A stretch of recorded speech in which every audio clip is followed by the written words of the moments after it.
Oh.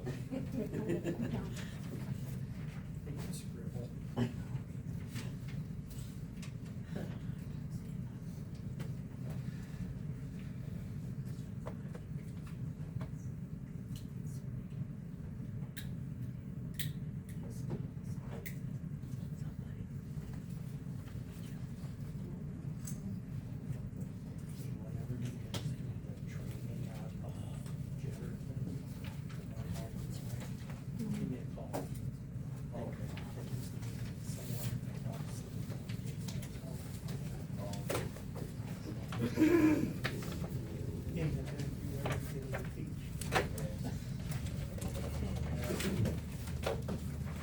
I think it's weird too, the controls are on the side. No, the other guy is on the back. Pull everything, you know what I mean? So you gotta be on the side. All right, it's 6 o'clock. We're gonna go ahead and get started. First thing is roll call. John Thompson here. Neil Harnick here. Dave Hall here, Nate Gilliam. John Honey here. Rowan Math here. Nicole Conaway here. Okay, item 2, approval of the agenda. I wanted to add on the economic development, to add Dick Laws and Taryn Cobbs. You might have already done that now, but on this one it was not. On the minutes. We can talk about the minutes. Oh, I'm sorry, the agenda, sorry. Can I have a motion to approve the agenda if there's no changes to it? Make a motion to approve the agenda.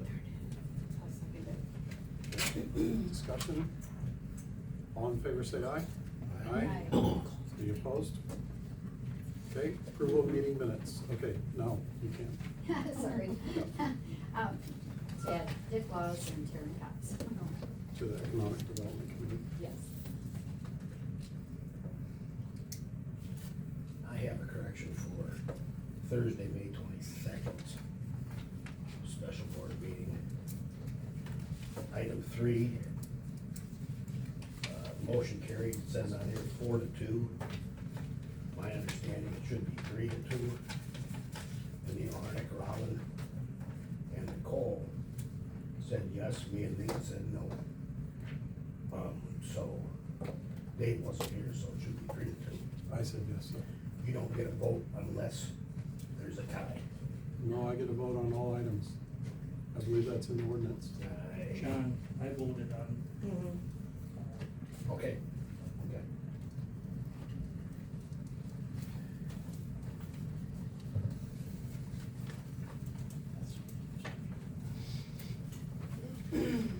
Any other changes to the minutes?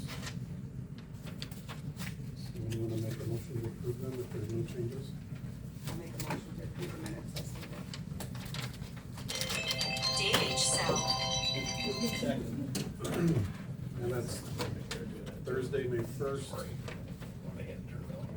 Thursday, May 8th, Economic Development Committee meeting, Thursday, May 8th, Planning Commission, Thursday, May 8th, Special Board meeting, Thursday, May 22nd, Wastewater and Sewer Mains Committee, Thursday, May 22nd, Special Board meeting, Wednesday, May 28th, Health and Human Resources Committee meeting. So that would include all those. Okay. All those in favor, say aye. Aye. Any opposed?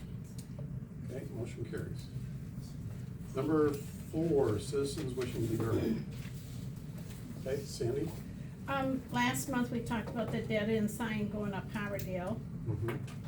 Talked about Corey Milky. Danielle Harnick said that she had talked to him, and he's going to be hiring Rick Johnson, Danielle, Yeah, to finish up the building within 4 months. yes. Okay? And, but we do need to talk to him or something about the berm between his property and the people in the Clover Lane, cause he was supposed to mow half of it, and property owners were supposed to mow the other half.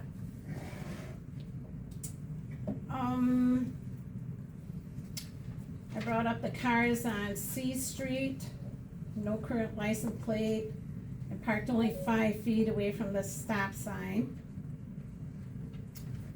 And is there anything else? I think that's about it. I just wanted to bring up those things again. You talking about the car, the truck, Yeah, that white truck? that white truck has been down there for, what, 2 months Yeah, maybe? It's kinda expired. Plates were due in February at 25. And, at 116 Depot Street, that needs to be cleaned up back there by his garage. That's all I have. And you said the dead end sign Up Howardale. on Hubbardale. Yeah, there is no dead end sign. People race up there and they come right back down because they think it goes someplace. I actually think they think it's North Footville Road at night. So who will look into that? That's on our agenda, we'll talk about. Oh, No, it is, okay. Yep. Chuck? I just wanna add a little bit to what she said. You know, a few months ago, I brought up about the places that need to be cleaned up in town and what's going on with that. Probably nothing at this point. But I guess my question is, why couldn't it go on with the village board saying something or appointing somebody to go around and knock on people's doors? Yep. And all you have to do is ask, and if somebody needs help, I'll volunteer to help somebody if they Yep. can't do it themselves. Chuck, do you have a list? I don't wanna say that in front of a, I'll get you a You wanna list give though. me a list? I'll get you a list, Give sure. me a list. I'll help you with that list. Okay. Okay. Just send notices. Any, Tammy? First of all, I'd like to say thank you to Chuck for coming to our rescue. He helped us at municipal building with a leak in the garage, and he cleaned out our east trough. Thank you. We're no longer swimming when it rains. That's awesome. That's great. Secondly, I would like to clarify a statement that I made at the board meeting on May 1st of 2025. Whether it was misspoken or misunderstood, I feel it needs clarification. My intentions were then and are now to express the need to actively work with current village employees moving forward. The current employees are dedicated, eager, willing, and have the capabilities to manage and resolve current village circumstances and scenarios. The opportunities that aid an employee to learn and grow partially occur by participating in those process experiences. Current employees should be entitled to an equal amount of training, education, support, understanding, nurturing, and most important, a learning curve time span likened to those afforded to the past employees. It was never my idiotic intention to imply any person wishing to maintain a social relationship with past employees should not speak to past employees. However, social relationship communication should not consistently occur for the sole purpose of deferring to past employees for direction rather than communicating with current employees regarding a current municipal scenario or circumstance. Likewise, social communication with past employees should not include or influence any current village circumstance, scenario, managerial decision, or resolution. I have been publicly proclaimed an idiot in a Facebook comment, and that comment was liked by a current board member. This referred to Facebook page is individually administered and is not a neutral platform for the entire village to participate in. This is a bullying style platform where if one's opinion doesn't align with a smaller number of individuals, the individuals negatively and publicly label a person, and opposing respondents are then blocked and prevented from participating. My original statement of May 1st, 2025 remains a request to please communicate with, work with, and support your current village staff rather than undermining their efforts by deferring to past staff regarding current municipal scenarios. Thank you. Thank you. Destiny? I'd like to say one more thing. Mike McGuire, Yep. the park looks amazing, It the does. village looks amazing, you're doing a great Thank job. So is Mr. Tinder. very good. Anyone else? Marilyn? When I see it's on the agenda for both the hiring of the public works and the police department, I want some details when that comes up. I don't wanna see it sloughed over. I'm curious. Yep, we're just talking about updates. Anyone else? Steve?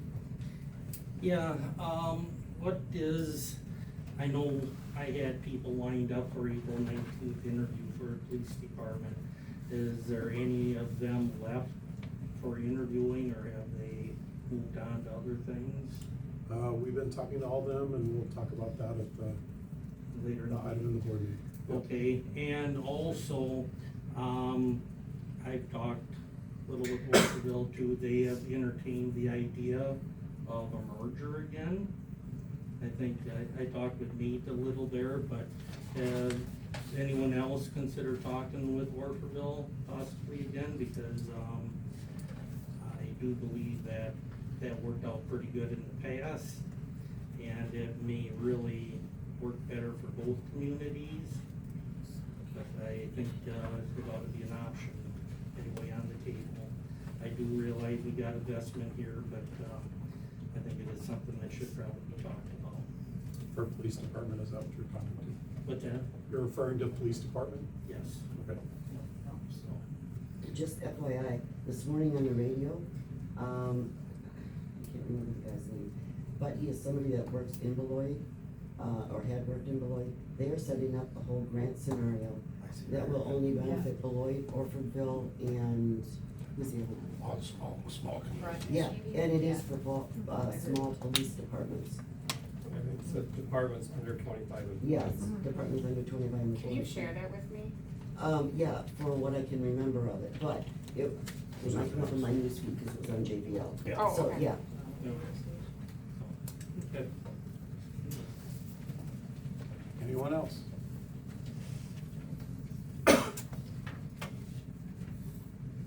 Okay, vouchers.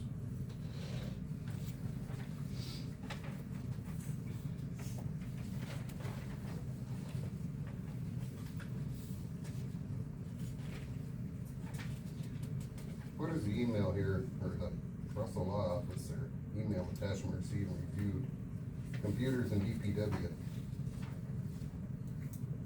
What was down there that need to go to the lawyer? I don't know, I wasn't involved in that.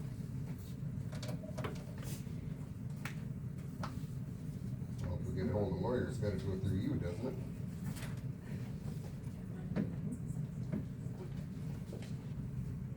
Doesn't it Yeah, go I through don't you? think I emailed him anything about that. Well, how come we got charged here for it then? I don't know. Did the village email to the village office? Really?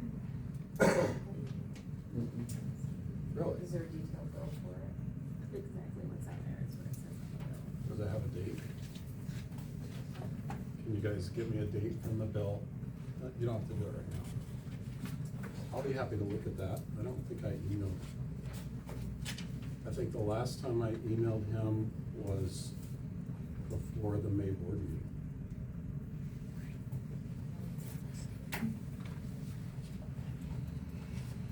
So yeah, good question. I was just happy that it was $67.50. Right, I looked I'm at tired it too. of giving money to lawyers. It was May 2nd. May 2nd.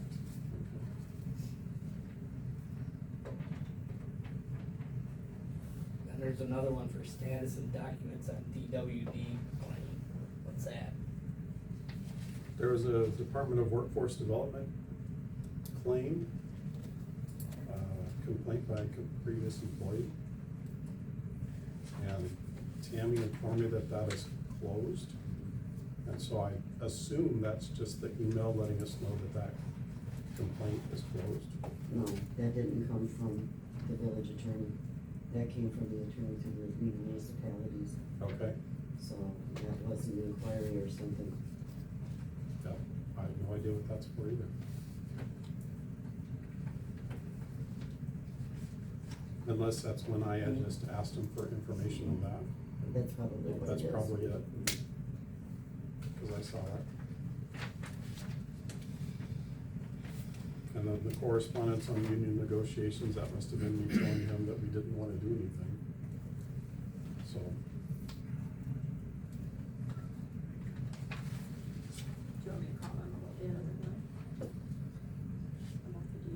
Yeah, let me check my email here when we're done. I'll see if I have anything. But if I don't have an email that I sent to him, then yeah, we need to talk to him.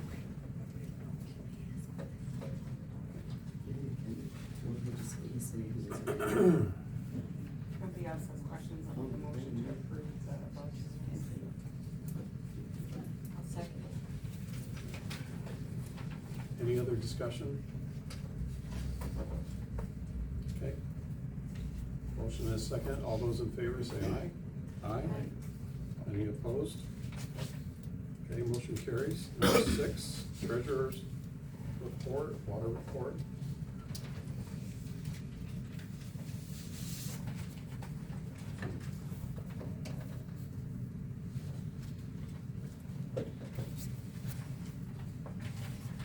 Isn't there something usually on here on what loans we've got out?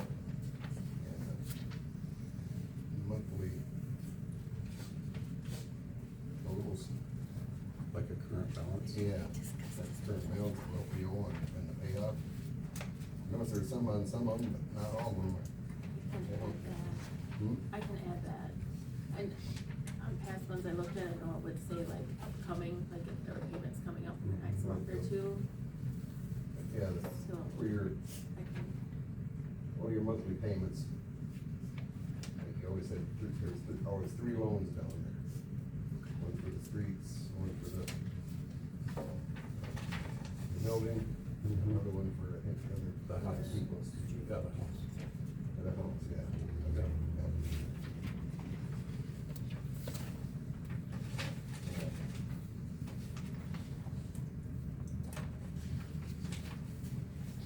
make a motion to approve the treasurer report.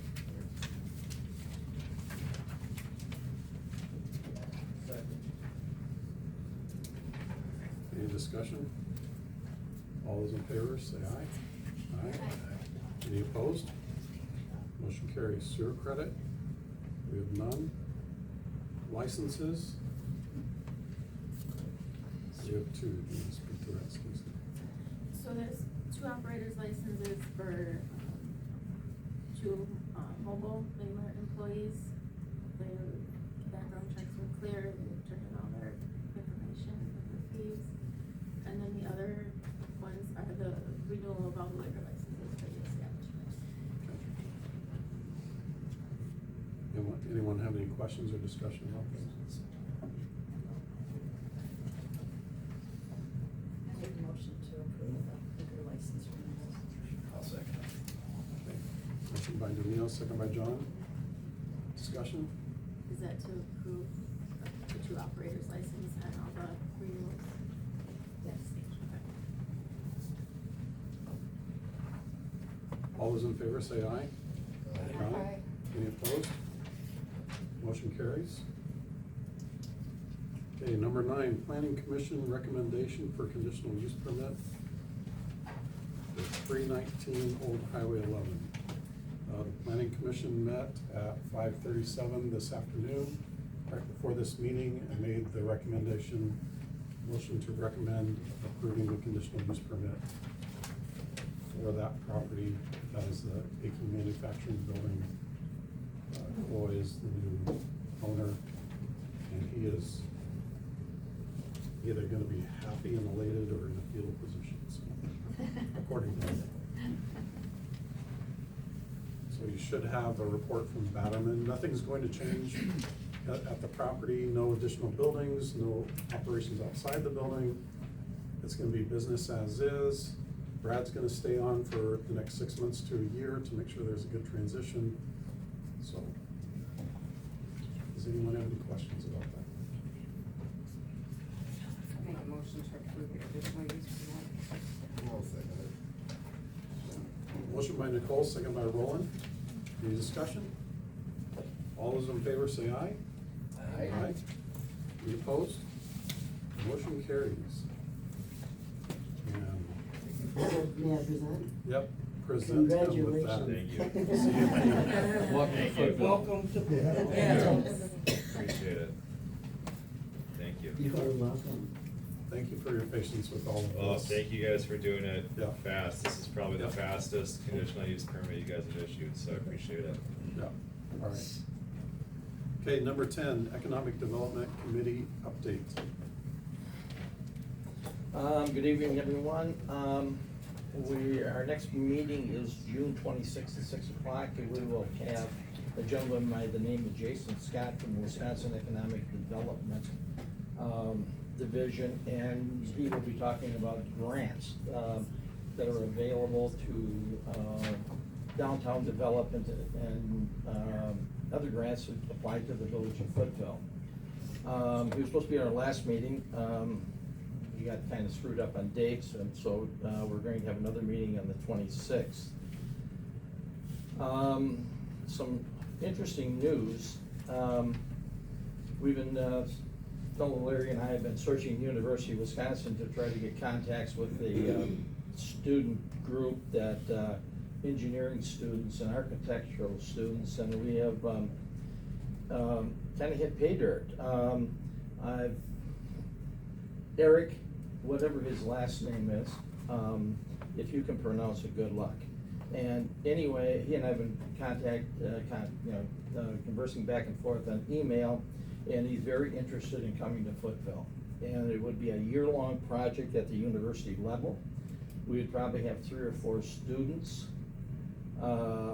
involved, architectural engineers and planning. They're also urban planning students. Anyway, there's a small stipend, I don't know, $1,000 or something to pay for their car transportation and back. But these 3 students or 4 students will be put in place. When I first went to him about the park, and then I emailed him back about the downtown, and he said they would do both. They just merge both of them together with the same students. And we would have them from mid-September till the end of, well, basically the 1st of May graduation. Overseen by a professor who's a licensed architect. They also have committee meetings that discuss what they're doing, working on projects and so forth.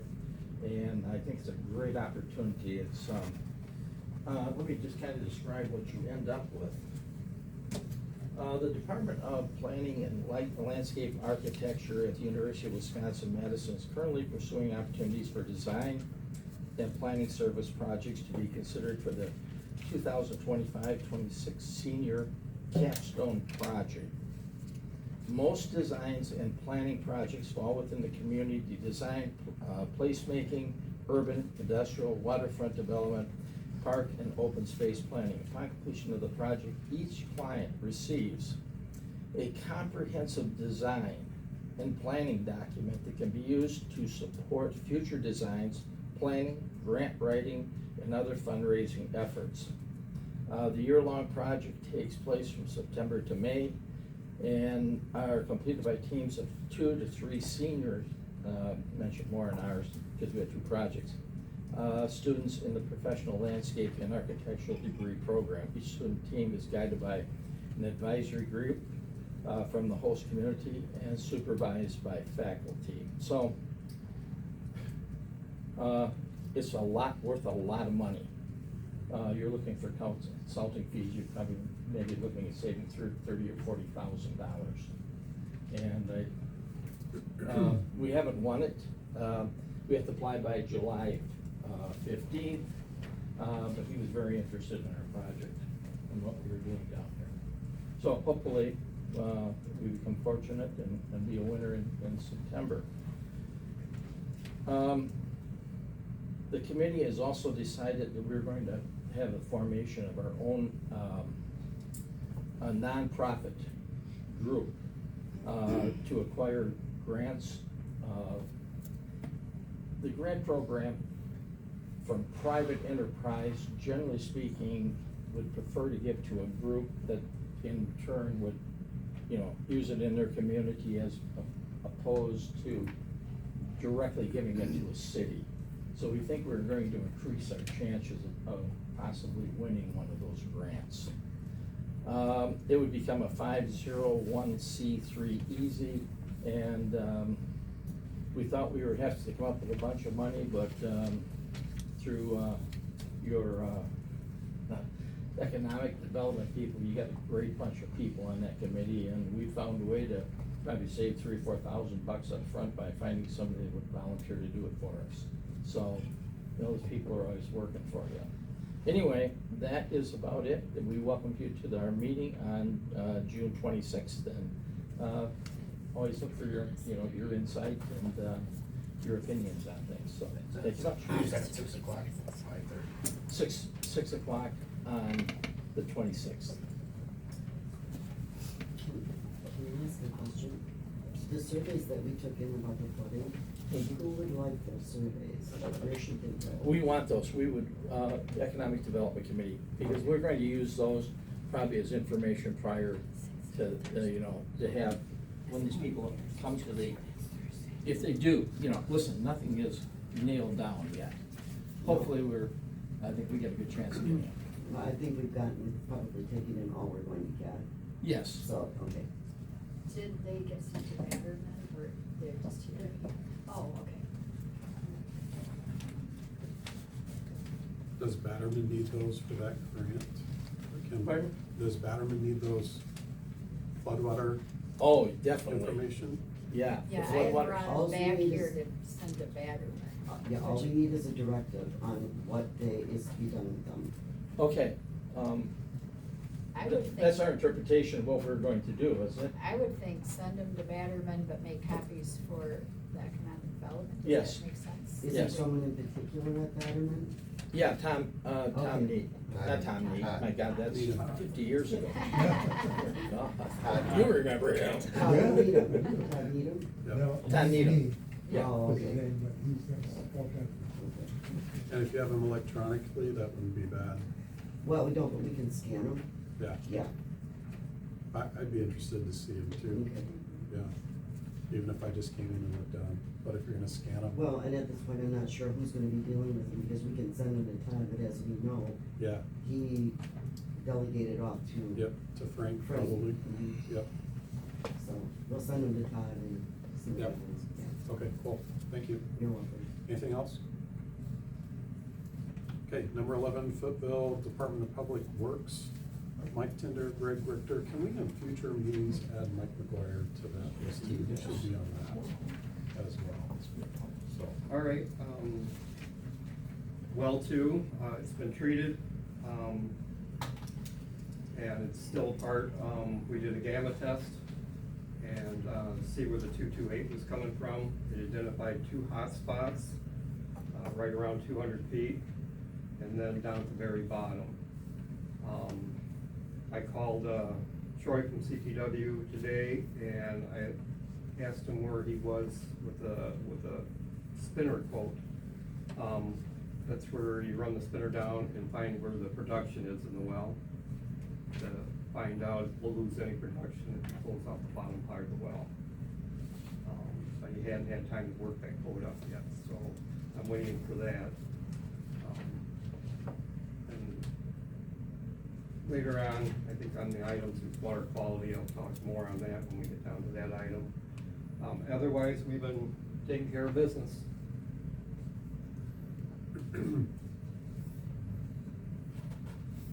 I know you've been probably way too busy, but were you ever able to figure out anything for the water fountain, or is that just? The line's been cut. Oh, okay. So I figured out that that was cut when they laid the new main down through there.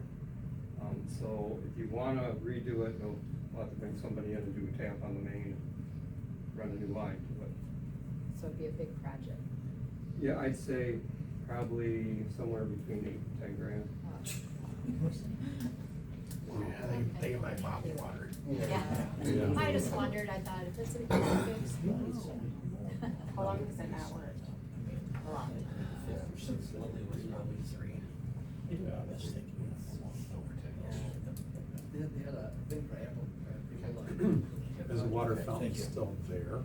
Yeah. Should that be It's removed cute. so people don't come and expect it? Well, if they don't get water, they're not gonna take it. Well, I understand that. It's there for viewing, I guess, or. We'll put flowers Yeah. around. You got anything else, Mike? Make it Flowers historic. fix everything. Any questions at this point from Mike? From Mike?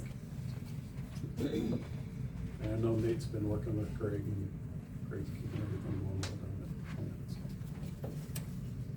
so. Okay, let's go on to number 12.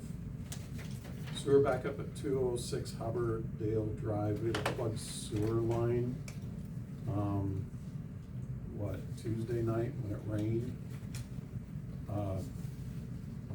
Hats off to Mike McGuire for being there, checking, figuring out what was going on.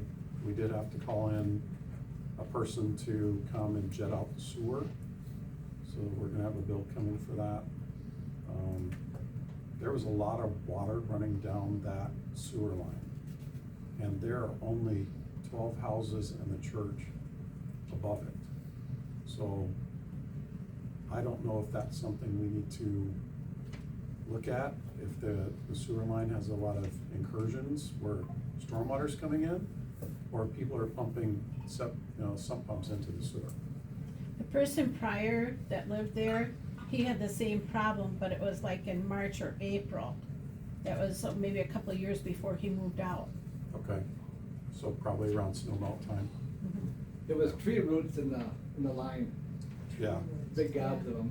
That's one they're getting cut out, probably do the whole Haberdale Drive. Yeah, we do ours every 2 years.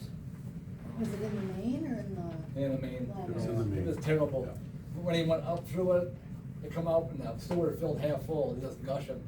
Yeah. So, Wow. you know, and they kept going back and forth, down and up and down and up. So, and I checked it, before I left today, I checked up there and it's flowing good, so. so we might have to do some investigation of that line 8.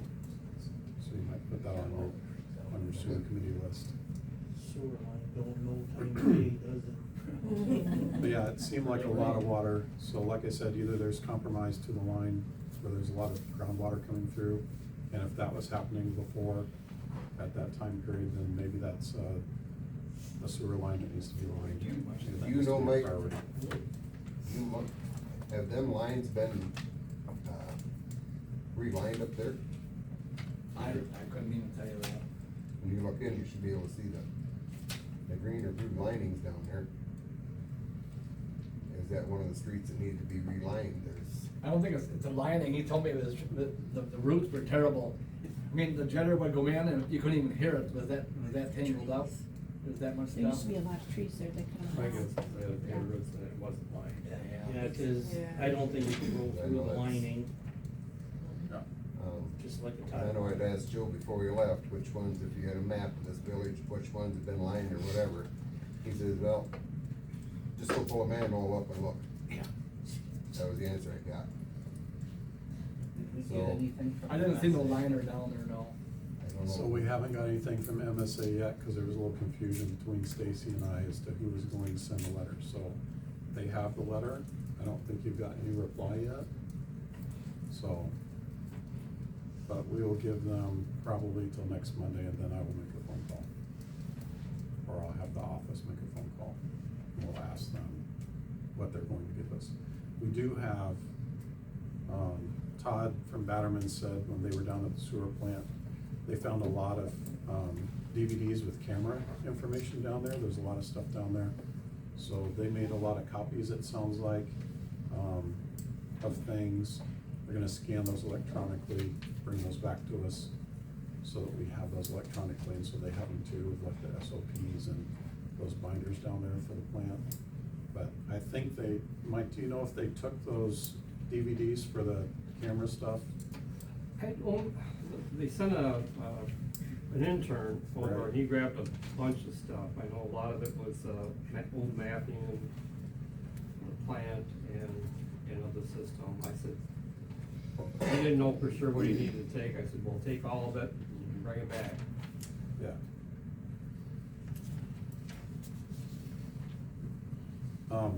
We did file a claim with the village insurance because the plug was in the line, and Tammy's been working with the homeowner and the insurance company And so that's just going on, just so you guys are all aware of that, because the plug was in the village line.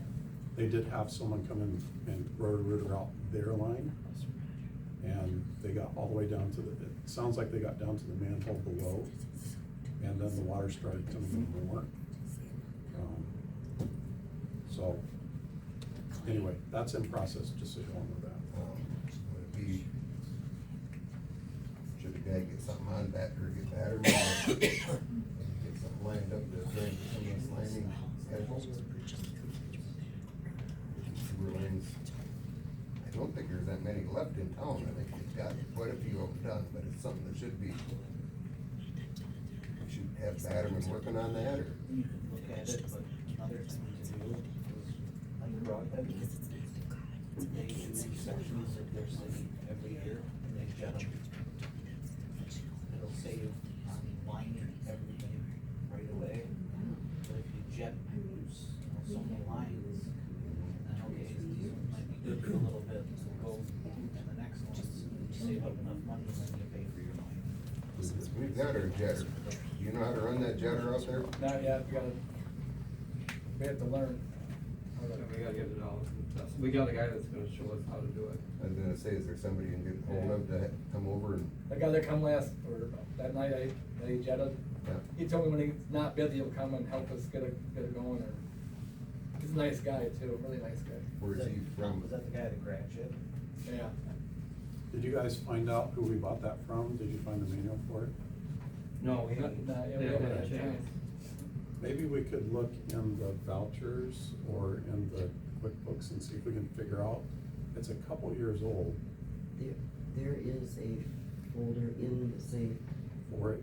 Well, I don't know for sure if it's in there. Okay. It's every other vehicle, so maybe that is in that folder. Yeah, cause I reached out to Nick Todd to see if he could come over and help us out that night, and he didn't get my call, my text until the next morning, so. But he said, whoever sold us that should come and train. And so I just think the sooner we have that done, the better, and like Nate said, then you just develop a plan. Now, I did call the company last year and asked for a couple questions, and they never did call back, so don't expect anything back. Doesn't hurt to try. Chuck wants to say something, you guys. Yeah, I was just gonna suggest something, cause I dealt with a lot of this stuff in Madison. A guy named Mark Cibola, who owns a plumbing and ready rooter company in Madison. If I asked him to come out here and show you guys how to use it, he would do it. Just so you know, and he'd be an easy guy to learn from. But the other thing I was gonna say to Nate was, you know, another thing that I used to manage a ton of properties. And what we would do, proactively, is you can have a guy come in with a company, like Mark's Ready Rooter or Perchborn or a company like that, and camera those lines and put it on video, and then you would know where all that's coming in. I had it done right next door here at Otters, or Don McGuire's, a couple years ago, because it kept backing up. Yeah. So we cameraed it and found out where the issue was. And Yeah. his issue, and it showed back then, you know, it was starting to go into the main there at that, and that's right down there, so. Another thing to look at is that there is a device that you can put in a floor drain. Yep. That prevents backflow into the house. Yeah, it's a ball float. Yeah, and in the city, it's an ordinance, so we may be looking at maybe designing the same type of ordinance, and it'll save the village liability. It's actually a building code to have it in your basements. In, like Madison, any apartment built, any multifamily housing, it's called a ball float, where the stuff starts to back up, that ball kicks up and plugs your drain, so. Sounds like a good idea. It is, but they're They expensive. don't work all the time either, though. No, they don't work all the time, but they do work most of the time, so. Yeah, even if they save 90% of the Yeah, issues. yeah. Anyways, just Nate, for your you own wanna info. work with Batterman or whoever, and the guy Chuck's talking about, let's get that, cause we have another big rain, I'd hate for us to go, we gotta wait for an hour and 15 minutes for the guy to come and clean that out while water's filling the basement. So, I won't be able to do anything until the end of August, September. Just being honest. yeah, I understand. You what? I won't be able to really do anything until at least the end of August, early September. Well, then are we okay giving Chuck a go-ahead? I think what it cost us to have the guy come? I'll call him tomorrow and I'll let you know tomorrow afternoon. Okay. Is that okay with everyone to do that? Well, Mike, would you like him to call him from Madison, come down and show you how to run that? Yeah. Or would you rather have the guy you just talked to? Well, it doesn't matter, this, Somebody, we're gonna just fill it full of water and go out and just start playing with it, you know what I mean? Well, and that's the other thing, I mean, but this guy would, But he told me too, like the direction you gotta go up a hill, you know, you don't go down or you'll be flooding houses, he Yep. told me. Yep. So, I mean, if you don't know, you can really screw something up. he's too, got that you know. machine too. What does he? Yeah, he's got one just about like it. Oh, that'd be good then, I mean, if you could come. Would the office email Batterman and ask them if they picked up all those camera videos, and if they did, is Hoverdale one of those? Cause I don't wanna repay for something if we already have that.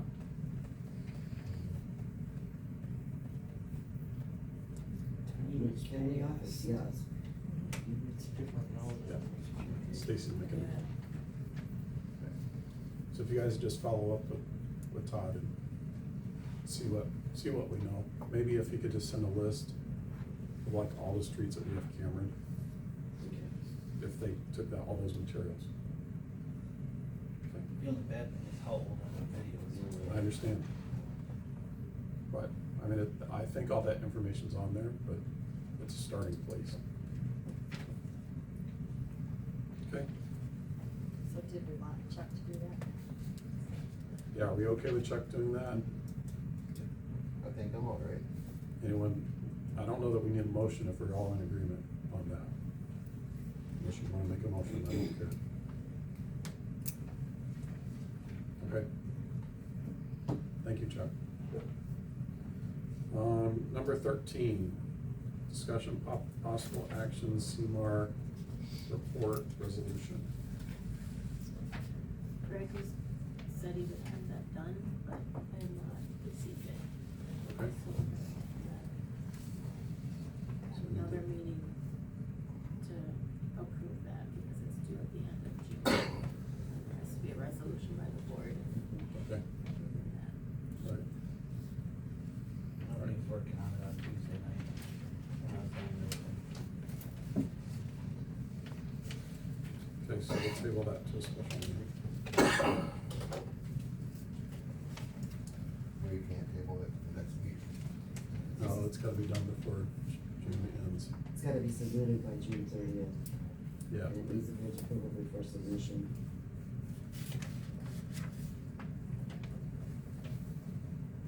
Okay, number 15. Building a house to. Oh, I missed that one. Okay, thanks. 14, actuator for wastewater treatment plant. Thought we already talked about that, but I guess not. We didn't approve it. Okay, so. Let's see if I can still have the bid. I thought we had the bid. Did Greg already sent that bid out to us? Yeah. Do you remember how much it was? I don't. It was right around $5,000, Yeah, but, it might have been a little more than that. I was thinking in the $6,000 to $7,000 range. that needs to get done. It hasn't worked for quite some time.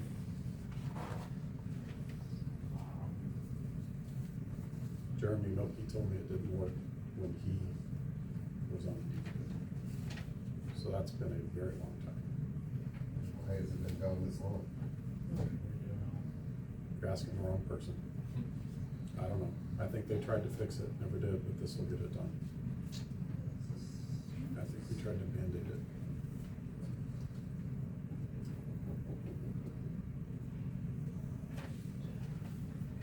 The parts, I think the valve was ordered or something like that, maybe that's what they're waiting for. The valve, that's brand new. The actuator's brand. Well, but they actually, they ordered it. Yeah, the actuator, there had to be electronics repaired. It might be on slow boat from China. But it did get approved then? I think it did. I thought it did too. I thought we voted. Did we approve it? I could have swore we did, but Greg, when I was talking to Greg, he's like, oh, there's nothing, I don't know where it is, I don't know who's got it, no, cause it was supposed to be Sable. And, Yeah. Is that in our May 22nd minutes? well, I have the Sable right here from Sable Mechanical, supply new actuator for valve, and it's $3,102.85. And the crappy thing is, it says estimated valid until May 31st. They might still hire us though.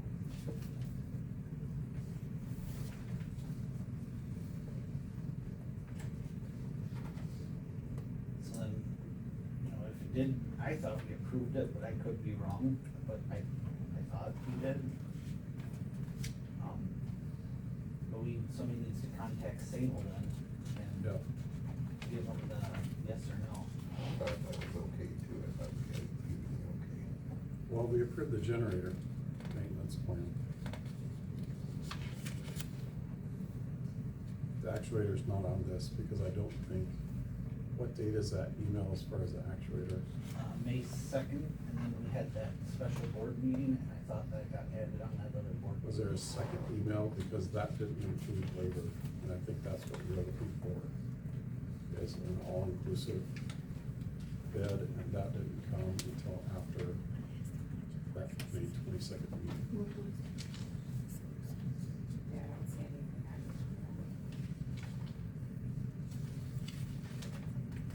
Cause I know I had the part, dollar amount, but I don't think I had the labor cost. So we have to go back to Sable and ask for a labor cost then. I think we have it. I thought he emailed that to you. The only one I have is that one from May 2nd.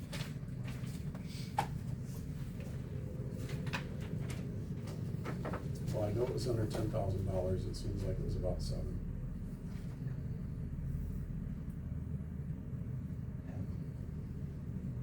Oh, yep, here it is, $6,563.20.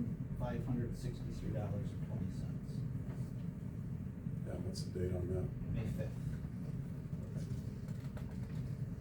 And I thought that's what got added to that May 22nd meeting. Yeah, I don't see it on here. So can I make a motion that Yes, we you can. get this actuator fixed and approved, so our sewer systems can run more efficient for $6,563.20? I'll second it. Motion by Nate, second by Neil. Any discussion? You guys wanna see the quote? Here it is. I believe I've seen that before.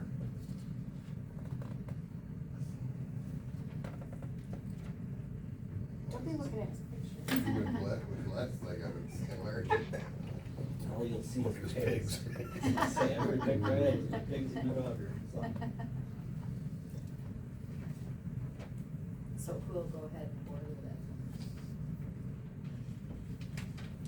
Stacy? Stacy, do you wanna call them tomorrow and ask them if they'll honor that quote? You let Greg know that.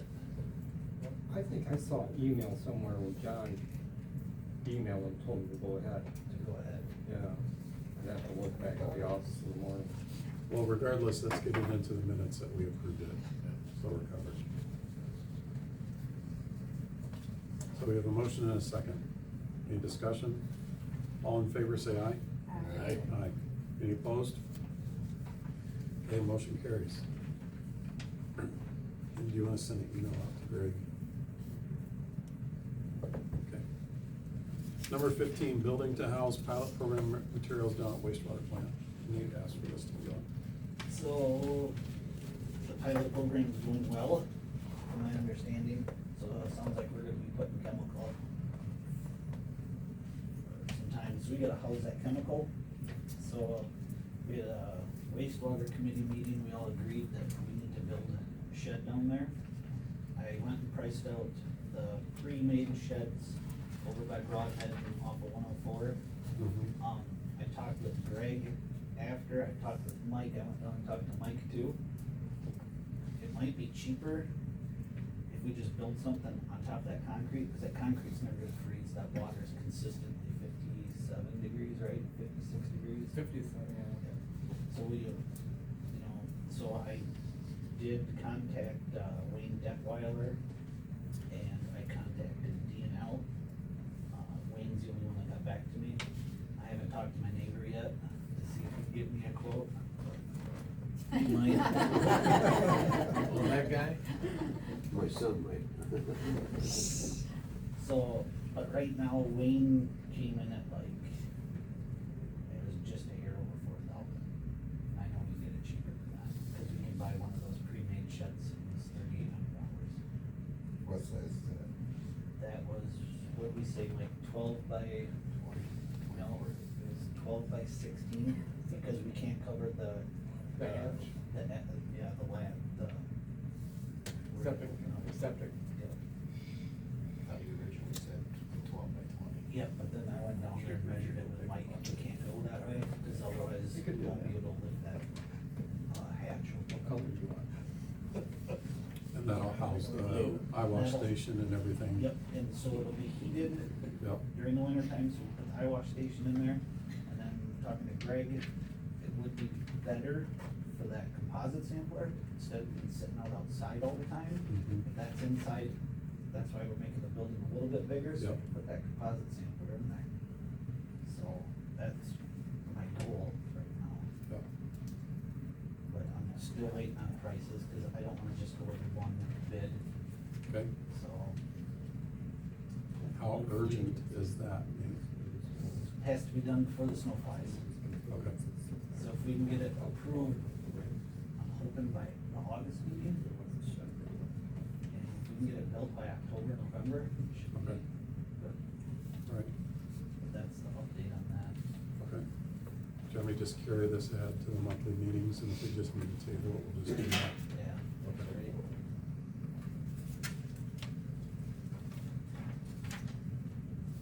Any questions for Nate on that? Them sheds for 3,800, they're not insulated though. No, they're not. So, I mean, what'd you say that one, 4? It's just a little bit over $4,000, but. Yeah, there's your difference there. Yeah, but also, I met with Greg on Tuesday night, and him and I were talking about it. I didn't realize this, but Martell pumps into the same tote every time. Yep. So we don't have to switch totes out, so we don't need the big double doors. And when I talked to Detweiler, I was having double doors and one utility door. Well, Martell just pumps, we don't have to we can get rid of them double doors, so it might be cheaper then. Yeah, so we just need a utility door. Yeah. So, All right. I will make sure that's on July's meeting. Okay, number 16, pumping out of the influent pit and development of a grease wastewater system ordinance. So pumping out of the pit, let's talk about that first. Do you have Pat's- information on that? Yep, Pats will do it. The first quote they gave us, Pat's just changed hands. The nephews are taking over, the owner passed away, so they quoted us a little high. So he'll come back and quote it again, he's thinking it's gonna be right around $3,000 for them to come and do it, maybe less, cause they won't have to do a confined entry, which will make it cheaper. I'm still trying to sweet talk my boss with the city of Janesville, letting them guys come over and do it, and then they charge the village, but I'm not sure how. It has to go above him, to say that, so. But Pat's right now would be probably our best option, but I wanna have him write up another quote or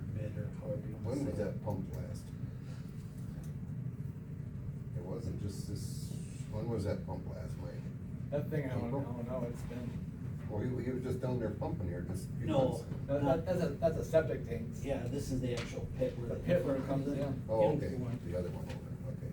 Yeah, cause if you get too much grease, these guys can tell you, if you get too much grease on your floats, and they don't kick on, then you're in trouble. They gonna wash it too? They're gonna wash everything out?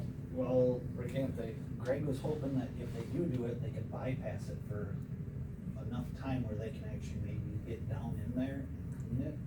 But I said, if we do that, then that's a confined entry and it'll That's cost a lot more money.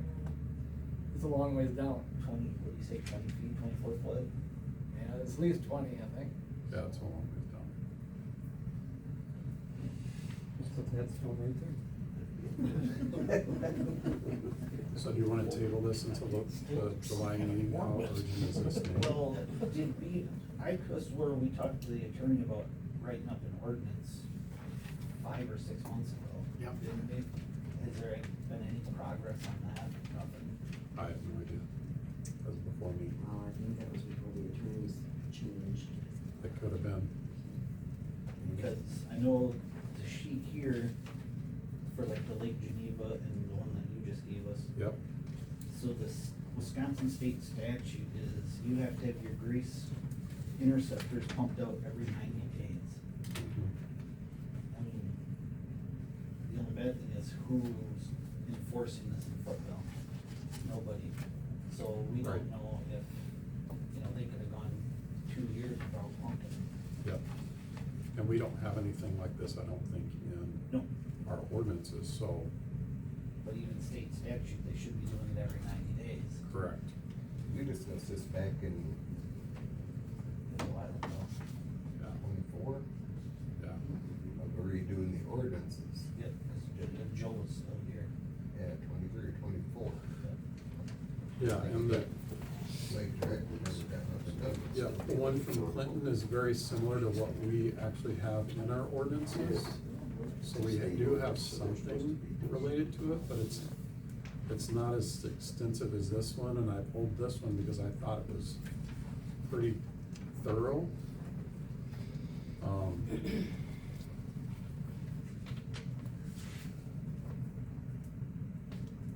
We need to tighten them up. We gotta do something down there. Yep. And this covers a lot of stuff. I mean, I thought this was a really good ordinance. Steve kind of pointed me that direction, to look, and this is where I found it.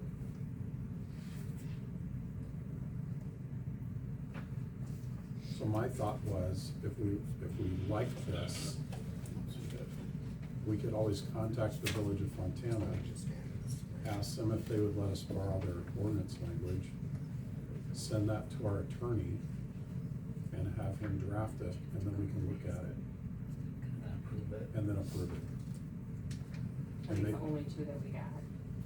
These are the only two that I found. This is the only one I really found that was extensive, that was for a smaller village, which is where I went looking.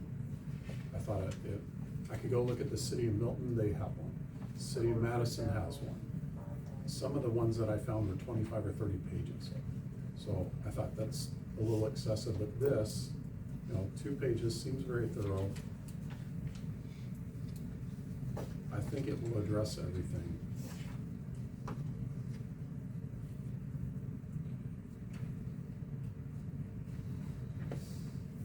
So, when we have this ordinance, say we do put it into place, then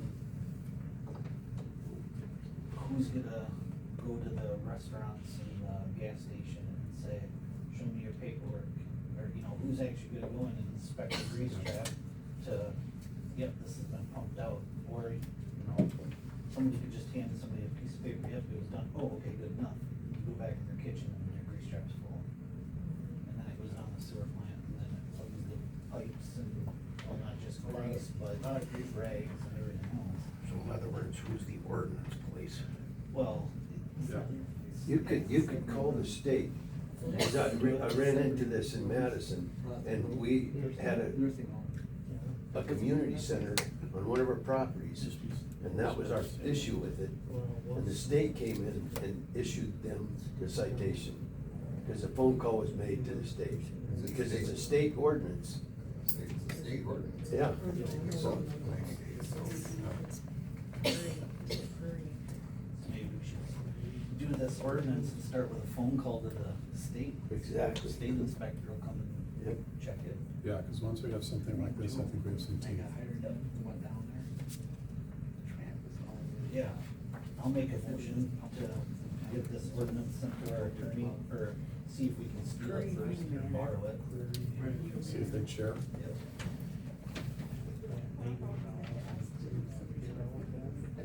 If they would put it in a Word document, I mean. Much the same way as somebody with an individual with a well, or whatever it is that needs to be pumped out in the country, they've got to produce receipt and documentation from the pumper. Yep, And that could be requested or required Yep. by the village, That's so. a good idea. We should add that right to our ordinance. Yeah. so let's add that to the list of the things we want in there, that they have to have receipts and proof. A couple of them that I saw that were more extensive, that were, 20-some pages, had that where they had to actually keep a log and have that available for inspection at any time. And inspection then included even like a village board for some of them.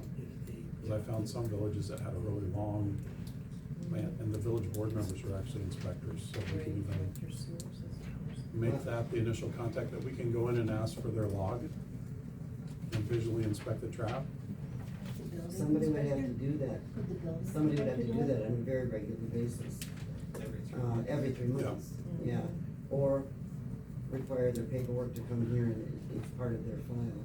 We could require them to submit paperwork here, and then we could always, if we don't get paperwork, we can, once we have this, and we can contact the state. There's nothing in the village where they've got to apply for a license for.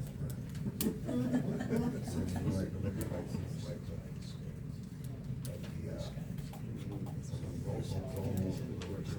there's something there they've got to file with the village. Run that. Like to be able to operate fryers and things in the You kitchen. have to apply with all your. I mean, there's state. Is that something that would be in a conditional use permit?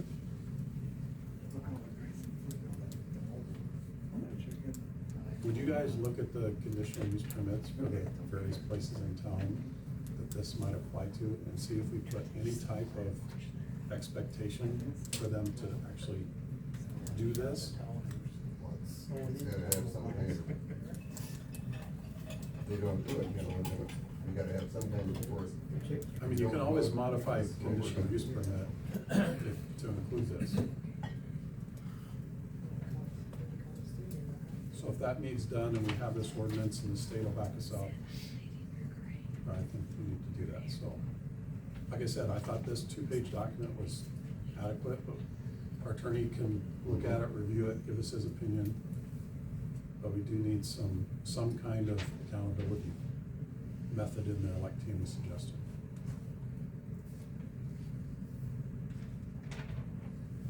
Does anyone make a motion to, or made a motion to do Would that? that take care of the, would that take care of all the rags coming in through there too? How do we justify that? You gotta find into that somehow. You have to get rid of all the stores that sell flushable wipes.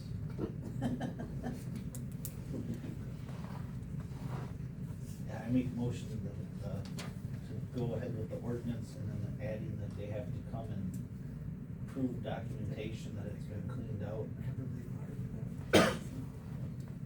to the village every 90 days. I'll second. Motion by Nate, second by John. Any other discussion? Okay, all in favor say aye. Aye. Opposed? And as far as the pumping of the influent, you wanna just hold that off to the next meeting, Nate? Yeah, I'll talk to Greg and get another quote from Pat. Okay.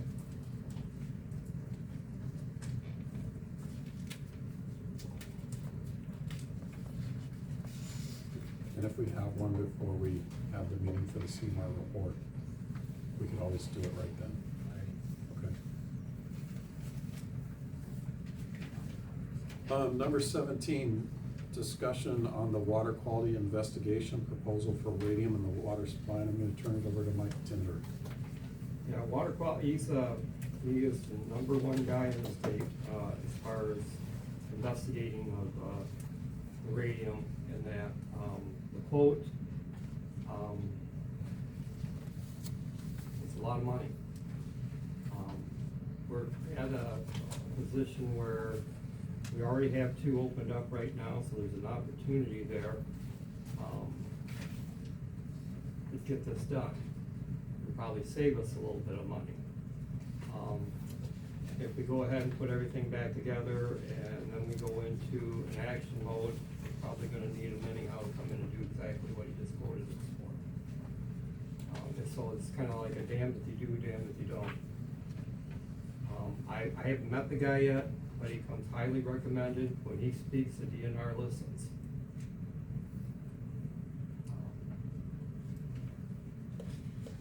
So, I mean, we got a little, we don't have to approve anything tonight or anything, but we need to look and I need to make a few more phone calls to make a more decision that would better which direction we go. Yeah, when Mike and I talked about this yesterday at the water treatment plant, the discussion we had was, do we have to take all of these steps? Because all of these steps is like $27,000 to do all of this testing and study. And so he wanted to talk to someone and see, is it possible to maybe do one, see the results, then do we need to go to the second one? Rather than just go, let's just write a check and do it all. So. But once we do it on 2, we gotta turn around and do it on 3 too. Yep. So you're doubling your money here. Yep. It's not gonna be 20. it's gonna be Well, 40. in the quote there, he jumps between 2 and 3. If we have to go back up to 3, CTW will have to come in and pull the pump so they can do the work. But as the 228 goes up, and that's the background, so, it's not your organics inside the well that's doing it. So, in different run times in the pump, the radium may be low. But let's say, when you first start the pump up, you're drawing water right from the borehole. Yeah. But an hour later, you may be drawing it from a quarter mile away. And the proposal, I think, was a 6-hour run test. And so then you'd be pulling it from water probably a mile away, to see if the radium goes up or down. Like I said, it's. Yeah, and if He's you wanna investigating, he's finding out where it's coming and what we can do to keep our well in compliance. Yeah, and if you wanna see the report Mike has, I would encourage you to look at it, cause it shows where depth-wise that radium's showing up. And it's really interesting to look at, but it is right in the middle, depth-wise, and all the way at the bottom. So, it's not just one place. If it was the bottom, it'd probably be an easy fix. I would say, get a hold of it and see if we can, but I hate to try one, how long would that take to wait for #1 to come back before we went to #2? I mean, how long is this gonna get drug out? And like I said, I've never talked to the guy, but it's where CTW comes in a little bit too. And, hopefully we can.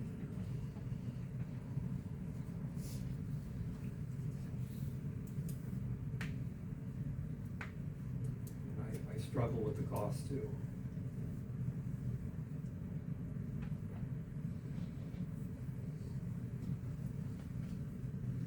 Any other questions for Mike?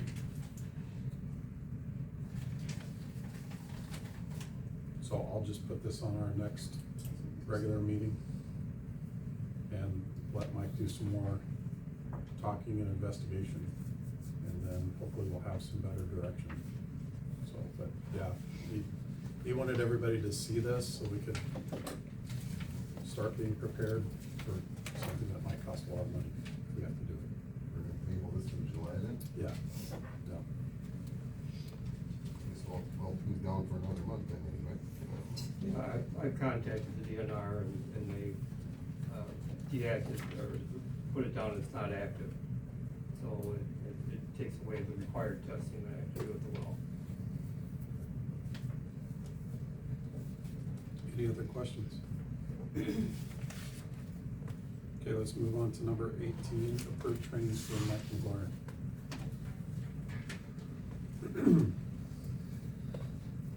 I'd like to send Mike to Dan tomorrow's class.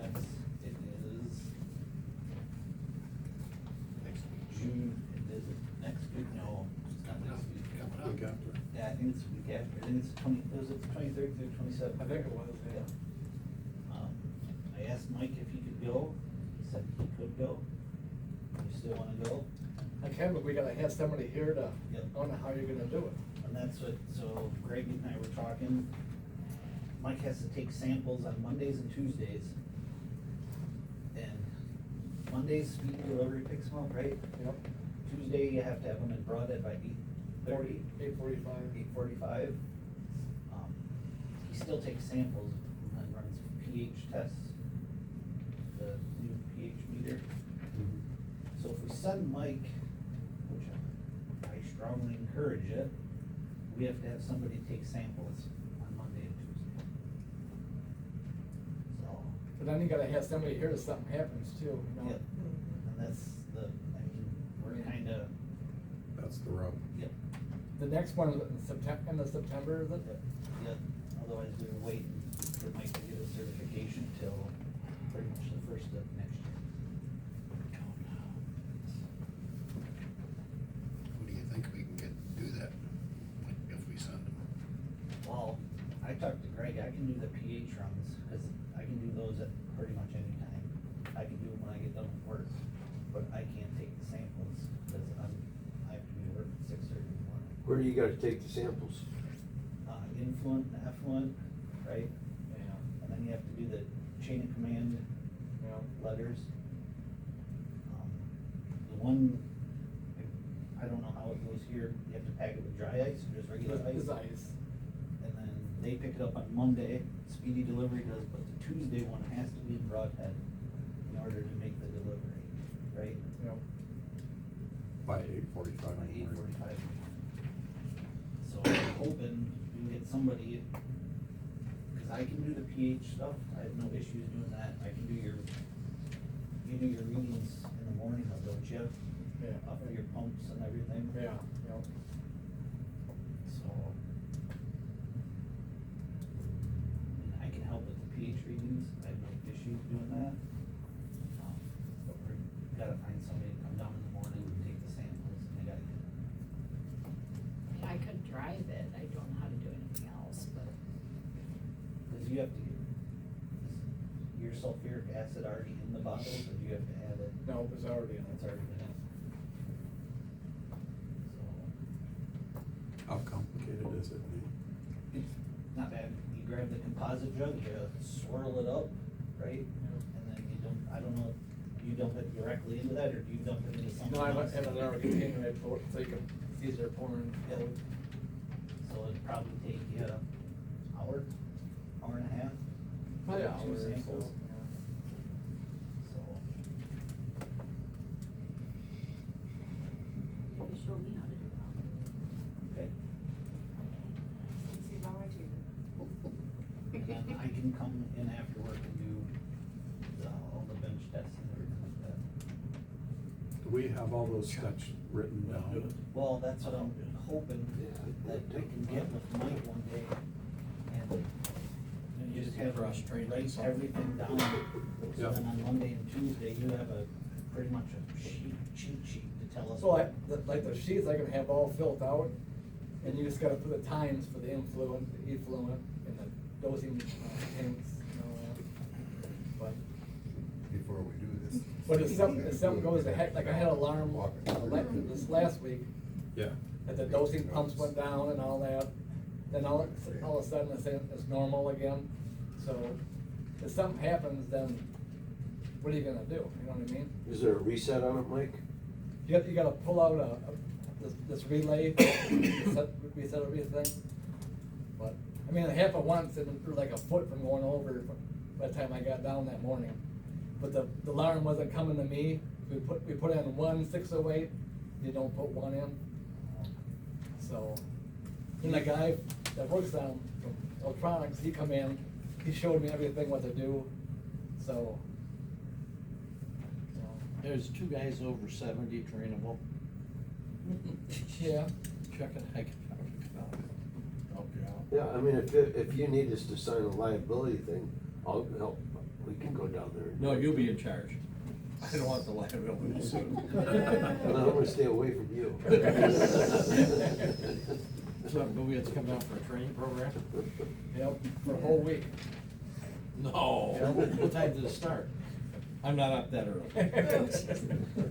I'll do it, I'll help, if check it, you know, unless it helps. Just the samples, I can go down and do, And if each they- is easy. I think it's very important that we get somebody. And if they just gotta be taken to Broadhead, I mean, Right. as long as I know what day. Yeah, it's just Tuesday, right? Andy knows how to do it, don't he? Yeah, he could probably do it. Yeah, I could see Well, I if he could, go down. he's and- never done that, he just did the water. I don't think you wanna touch or handle anything with the hole in his neck, but he could probably guide somebody how to do But it. he's never did a wastewater. He's never did wastewater, You just have them writing down, The totals. the totals, Yeah. I guess that blows that idea. It's not that bad. Well, if 2 or 3 of us come down to the sewer plant, like, I don't know, Saturday afternoon, Yep. will that work for you guys? I can't come this Saturday afternoon? We can do it any day of the week. Well, Sunday. I don't care. Would you be willing to meet us down there on Sunday? Yep. Okay. And then just show us? In the afternoon. Yep. Okay. Yeah, Sunday, I mean, I'm sorry about that. 3 I o'clock got or plans so, already. or 2:30? Oh, yeah, anytime afternoon, I'm up.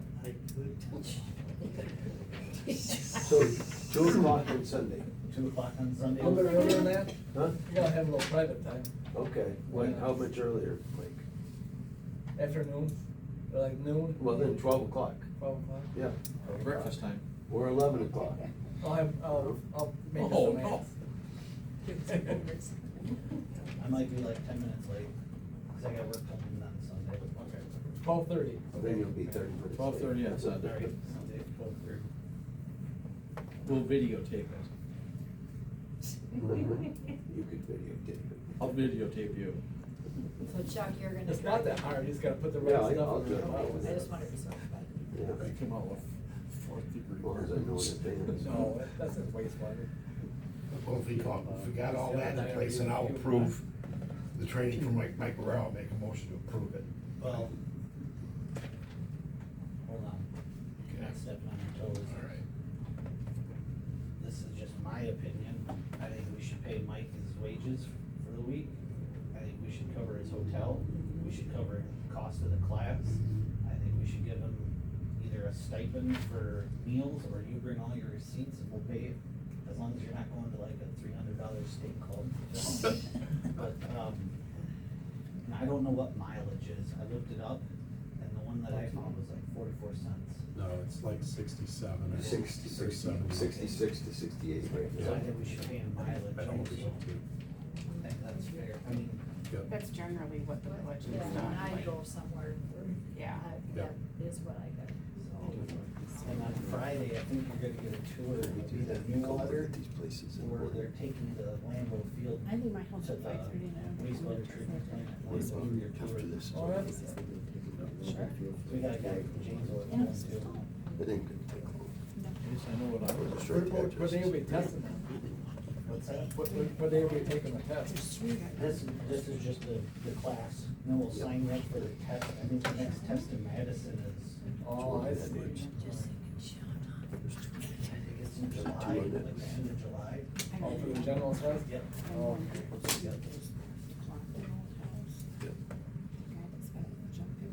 Okay, with all those additions, I'll make a motion to approve Mike McGuire going for this training. I'll second it. Okay, motion by John, second by David. Any other discussion? Can I ask what Paul? All in favor say aye. Aye. Aye. Any opposed? Yep. Motion carries. Hey I Stacy, think that's my could opinion. you get him signed up for that class tomorrow? Cause I know when, Sean just signed up, there's only 5 spots available. Do I have the? When did I send you? Yeah, yeah, we'll have it. Okay. And you can Google mileage rate from there. It's- Yeah, it's 67 to 70 cents a mile, I think. Yeah. So, Mike, when you go, just to make sure you write down like a start mile, keep records, Okay. you know, write everything down so the office has that. All right. Okay, number 19, determine emergency DPW phone number. What's your phone number? Well, I got the call the other night, so, which I don't mind getting a call about that, but,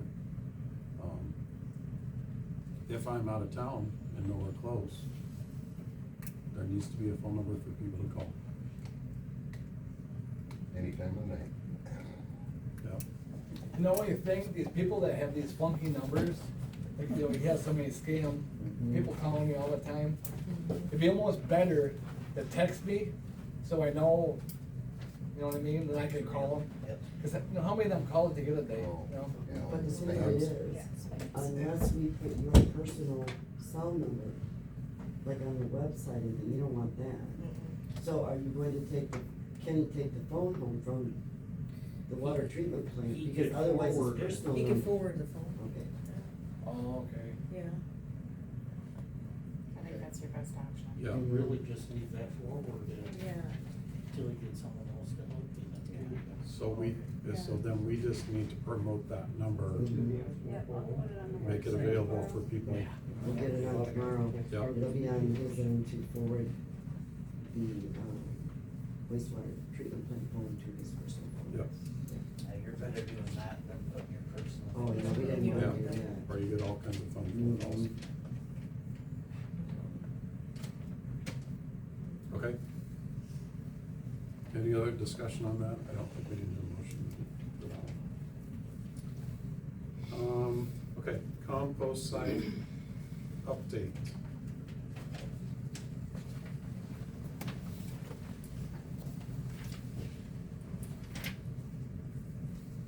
So you guys have in your packet, there's a whole bunch of emails back and forth with me, with Daniel Werner.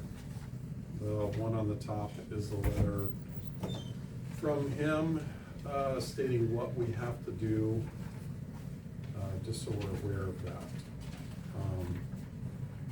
I have been in contact with Eon, and they're reviewing their project list to see if they will have any materials to haul over to the compost site.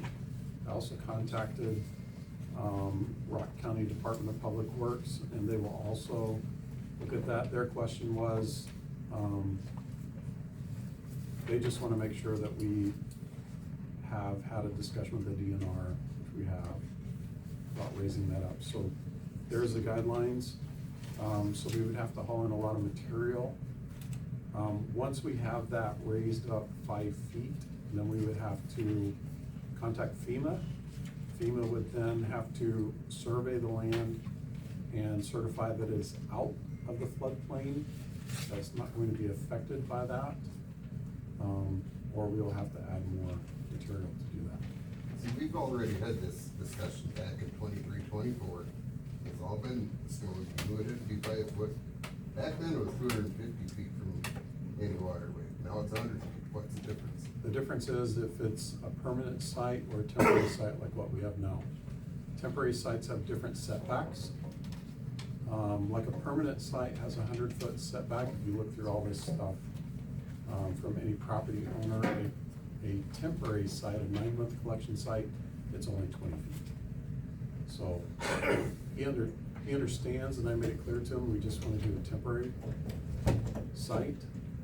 So that changed the setbacks for So we went through all this, now you're hassling him again to repeat himself from a year ago. We had all this figured out, and we got emails from him, and it's all been done already. You didn't believe us back then, evidently. No, So I you had to- totally believed all of that, Roland. I'm Why just, did you have to go dig into it again? You couldn't take our, what we found, you couldn't accept that, could you? If Steve Opperman did it. You couldn't accept that, could you? Roland, I think that's a very inappropriate I know. comment for this reason, that I do accept it.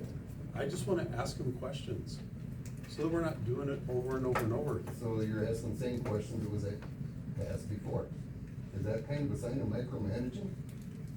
Who have I micromanaged? The whole board, a year ago. Have I?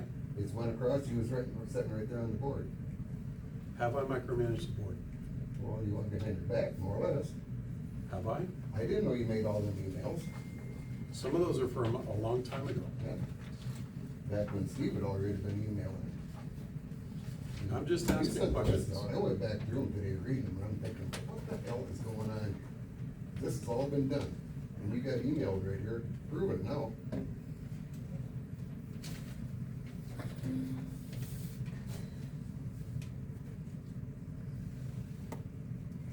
Yeah, I wasn't happy reading this at all today. Okay, But this has all been taken care of. You got emails here that you sent way back in.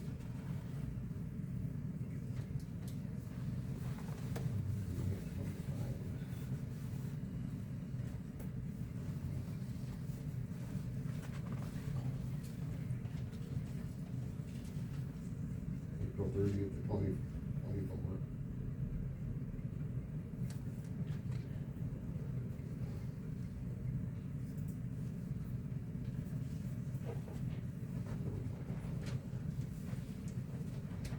You send all, you better forward all these emails to us. And that's back when Steve was on, you sat right there. mhm. This is just, we had all winter, when we got that temporary site up here, winter comes, that's pretty much shut down. Now this spring, it sat there for 6 weeks and nothing got done. And now the fire department's got mice. Fire department had mice last year. Well, there's no complaints that I heard. All of a sudden this spring they've got mice. So something just don't add up here.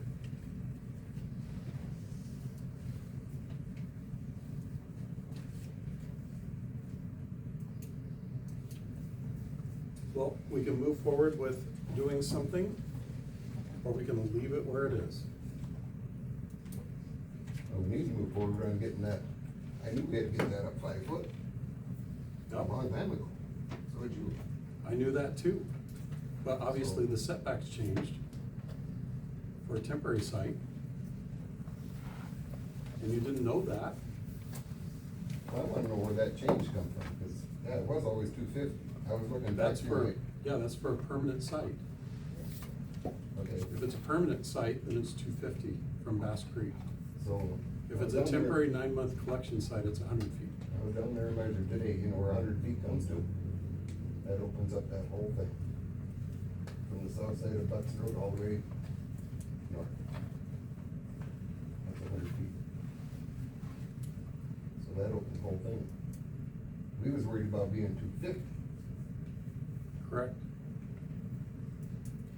and that opened up the back corner, The whole back which we, half. which we Yep. could've still used. I mean, for a temporary site. We could've.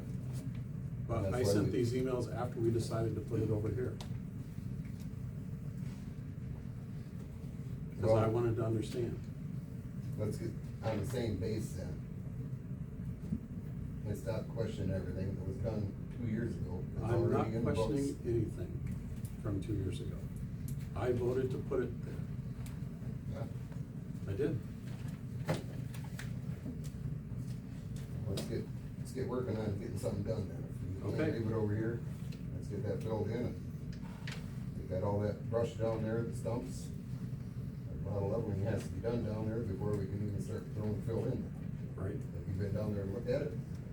I've seen it. Have you been down there lately? I haven't been down there this year, no.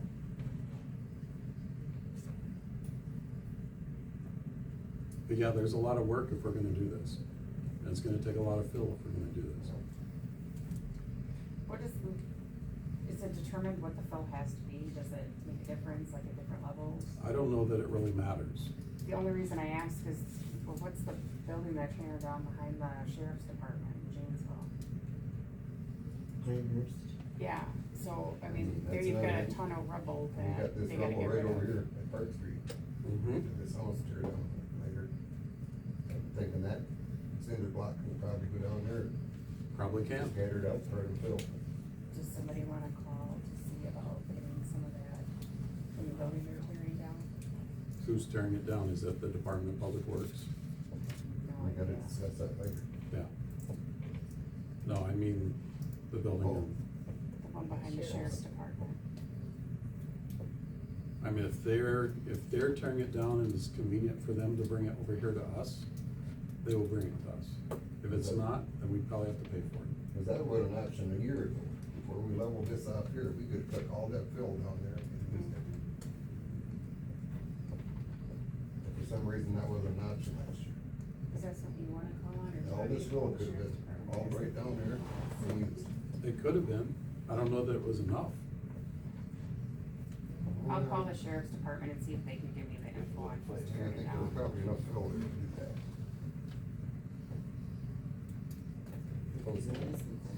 I personally like having it up here I do because there's too. less concrete chunks, there's less tires, there's less garbage.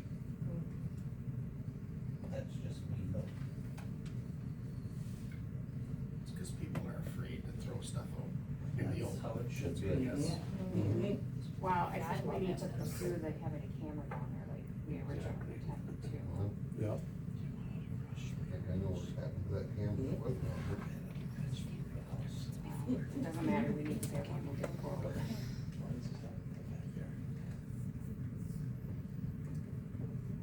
don't know how soon the new subdivision's gonna start, or if that'd be great.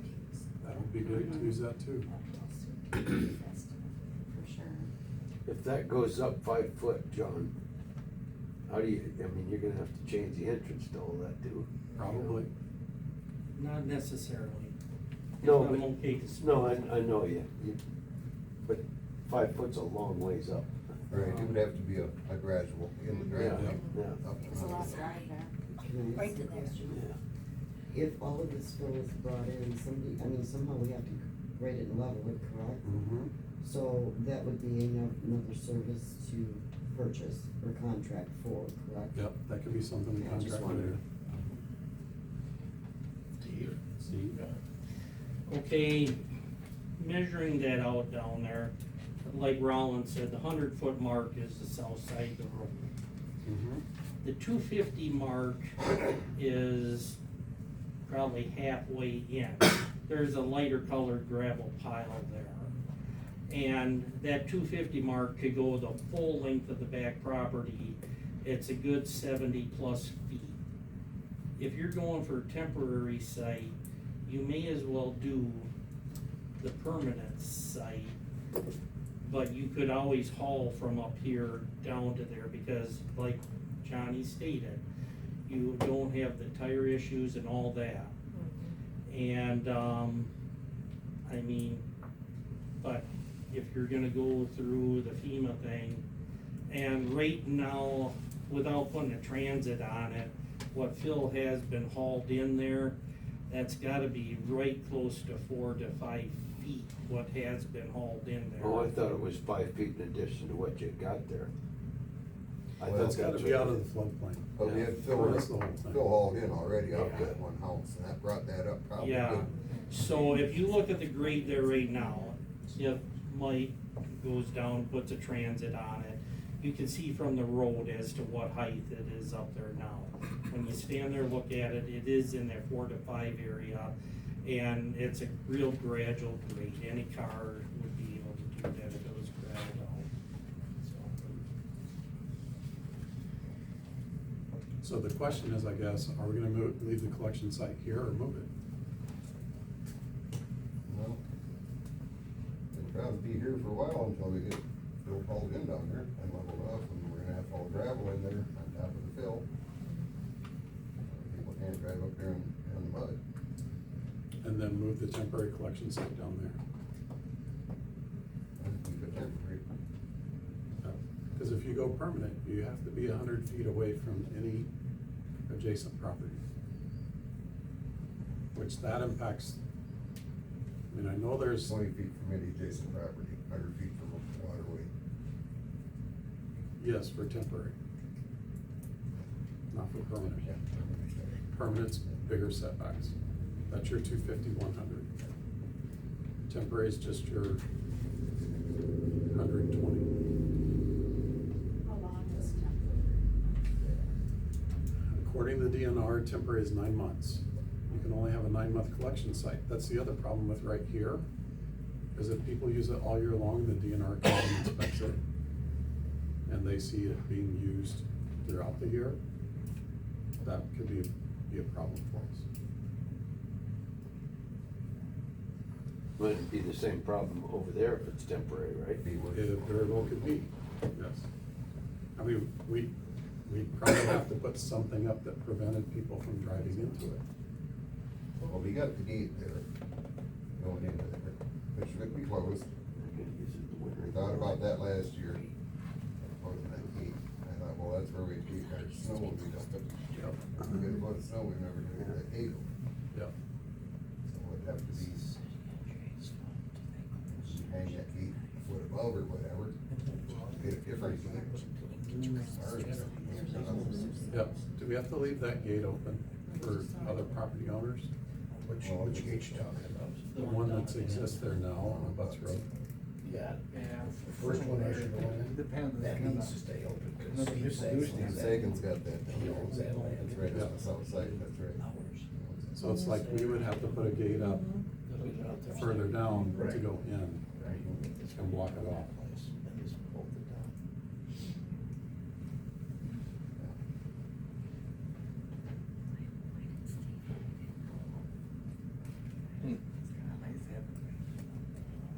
Yes. So Beyond's will get back to me if they have any material available. The county DPW will get back to me if they have material available. Are there other people we should be talking to? Schlittler and Broadhead would be another guy. Yeah.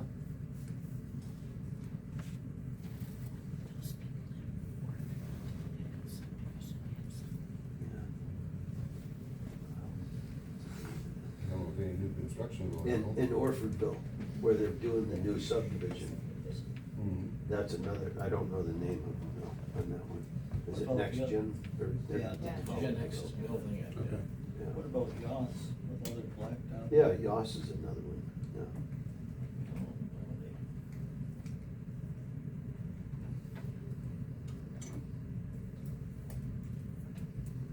We gotta put a limit on them, we can't have everybody coming in there either, we're gonna have way too much, just like they ended up over here, they just haul it in, haul it in, haul it in. Right. That was way overkill. There's no regulations there. So you're gonna have to put, Maybe you should just designate him to call 1 or 2 people, and them 2 people can be. when it gets close to being filled, we don't need them to keep hauling it in there and Yep. keep piling it up. That's what happened over here.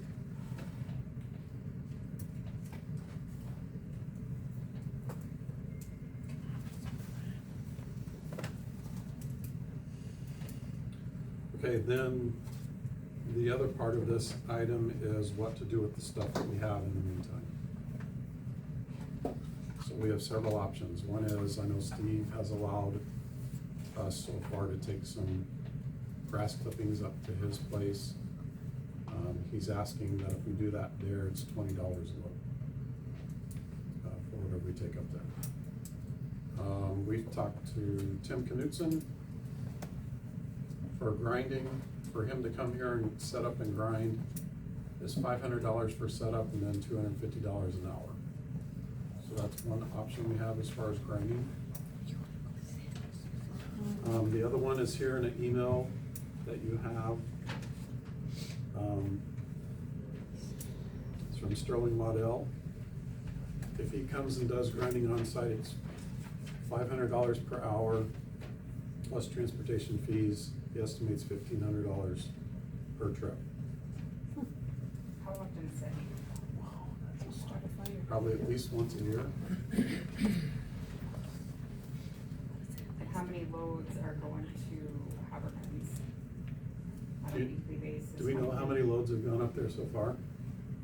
Only 3.5 so far. It's been pretty dead on that part of it right now. Okay. Probably only half a load up there right now. Over the course of what time? Like- Well, you hauled out 6 weeks worth Yeah, there. yeah. And, that was what, 4 loads? 3.5. 3.5, okay. I got a book in the truck and then I. Yeah. Okay. It varies Load every though. 2 weeks. I mean, you'll be empty, the next day you come in, it's plumb full, so. Did anybody contact that guy down there in Almira? He comes in, grinds and hauls. That's the one that emailed. That's about help. Tim Waddell, or Sterling Waddell. So he will take everything for $25 a load. We can take him logs, we can take him branches, and he charges $25 a ton. But we have to motor it there. But we have to motor it there. Well, we have one DPW guy and that's a problem right now anyway, so. How far away is this guy? Town line 51. Yeah, it's about a 20 minutes. 25-minute He still has drive. to load the truck, drive it there. He'll have to be tarped every time too. Mhm. So, I mean, there's more than just the dollar amount in the load there. I personally don't think that's a good plan to go with, but, because we only have one DPW guy right now. Yeah, but he's like 2. Only in size. Except for like. Wait a Now, depending on who we He hire works to 7 cut days. grass, And he works 7 days a week, that could be part of their job to drive it over there. And if things work out, we'll have another DPW person. But do we need to get something going on that? Well, I have faith that up we'll there? have another DPW worker, but 4 weeks is like half the summer. But to rely on one guy, and he's gonna be gone a week if he goes to training, so, I mean, it all Yeah. matters. Is the brush pile hurting anything where it is right now I as it don't think is? so. Does anyone have any opinions? It's getting bigger. Personally, I'd be fine with hauling it to Steve's for $20 a load. It sounds like it's quick and That's the low every compost, 2 not weeks. the brush. Yeah. Well, Just if you get the grass. brush ground up, I can take that up there. Yeah. When that's ground up, it ain't gonna be that much. Yeah. So who would do that? Who would bring? Well, again, we're either paying Would ever, that's Sterling or what is the other Tim one? Knutson, And what was his cost? 500 setups, $250 an hour. What So- was the cost last year, 3,000 with the other guy? And then I think he charged another 500 to come up here and grind up here. 3,500. So here's a thought, it might be worth it to load up the branches and take it to this guy, who will take it for $25 a ton. And send the grass clippings. And send the grass clipping up to Steve. Because we can let that sit, and we can get a second person hired, Mhm. and then navigate that. In the long run, yeah, if it sits up there, that's probably the cheapest way to go. Yeah. And we don't have to do anything with it right away. Probably better hope you don't get a windstorm. You're running out of room up there. And the branches still keep coming in. It's still getting They bigger. do. So, I burned all mine. I mean, to haul it away, we'd have to grind it anyway, and haul it away. Yeah. So why can't we get it ground now? And then we can set. We could absolutely grind it now. I think by the end of the summer, that's gonna be way You know, out of if control. you got this problem, why don't we buy a chopper, you know? Grinder. Then we grind it up ourselves. Well, then are we spending more time grinding it up ourselves and just going into? Well, if you're hiring a part-time guy for mowing, when he's not mowing, he could be grinding the twigs. You could. You know, Let's You could not, also be let's driving not it twig too. up there, Dave. Then we'll end up with somebody that's full-time I instead mean, of part-time. you could get them to grind trees that big Each one of around. them- Each one of them by hand? Chippers are really expensive too. Yeah. get 'em. You could go rent a chipper and That's use what it. I said. Or that, And yeah. that's what I said. There's, I mean, there's a lot of townships that have them chippers. That's exactly what I said. How about for the interim, we pull the grass clippings to Steve's for now, we can get what's out here ground up, let it sit out there. If there's time available, it can be hauled to Steve's also, and move forward, so we can get something moving. Trying to figure it out. Are you good with that?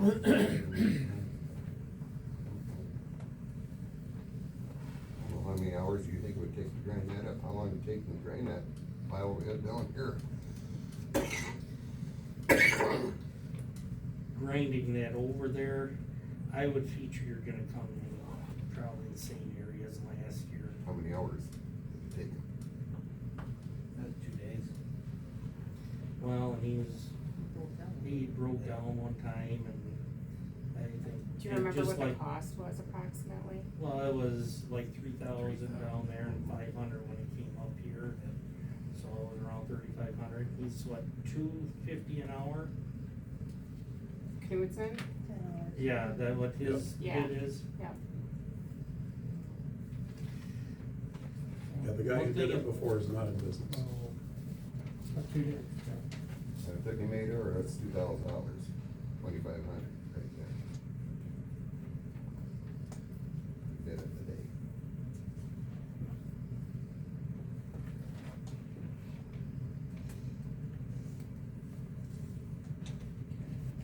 Sure.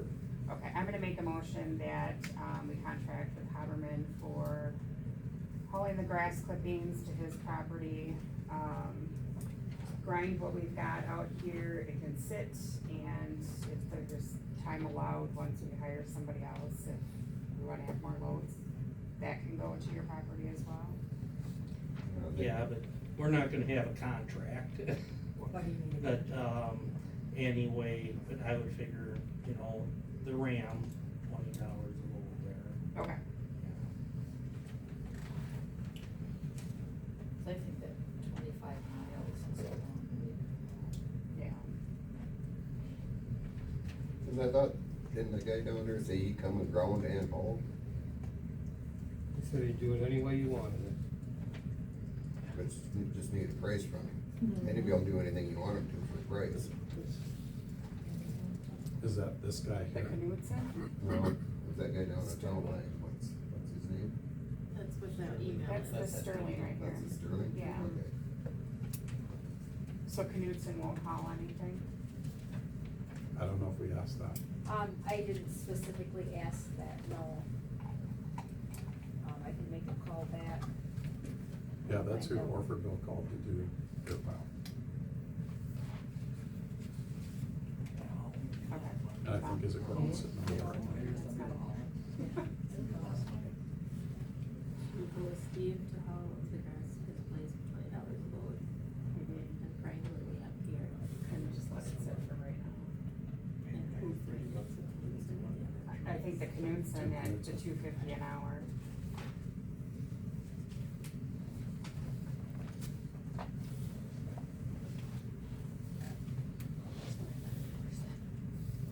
Do we have a second? How long can it sit there? The wood chips? Yeah, the wood chips. I don't know that there's a time limit on that. We'll just have to have it cleaned out by the end of the 9 months. And if somebody wanted wood chips, they could take that. I'll second. They use it. They use a tip grinder.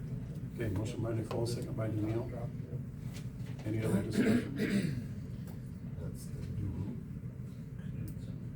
Knudsen for the grind. Is that where the collection bin's Yes. still staying there?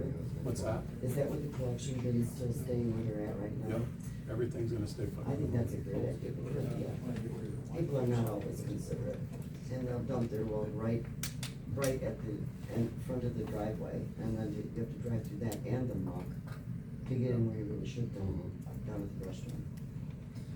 When we get that up and gravel, it's probably pretty much gonna have to stay over here. Any other discussion? All those in favor of that motion, say aye. Aye. Aye. Any opposed? Motion carries 6-1.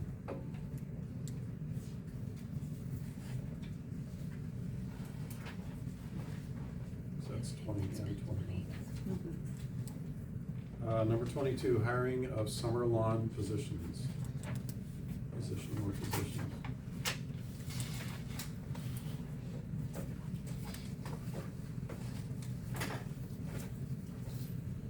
Review the applicants, there's two that appear to have lawn mowing experience. Derek Turner and Maddox. Is that what his name was? Maddox Yeah. McGinty. Those are the two that stuck out to me the most. Not that I don't think other people can mow, these are just two that have. Who was the first one you said? Derek Turner has previous experience with Messner Landscape, 2 years. And Maddox McGinty says he's running his own mowing business for over 3 years, has a lot of lawns daily. My only concern is whether or not he's gonna have time to really be here in the village if he's got his own business mowing lawns. Derek lives here in town, that might be convenient. Where's Maddox live? Yeah. I guess that's my input on that.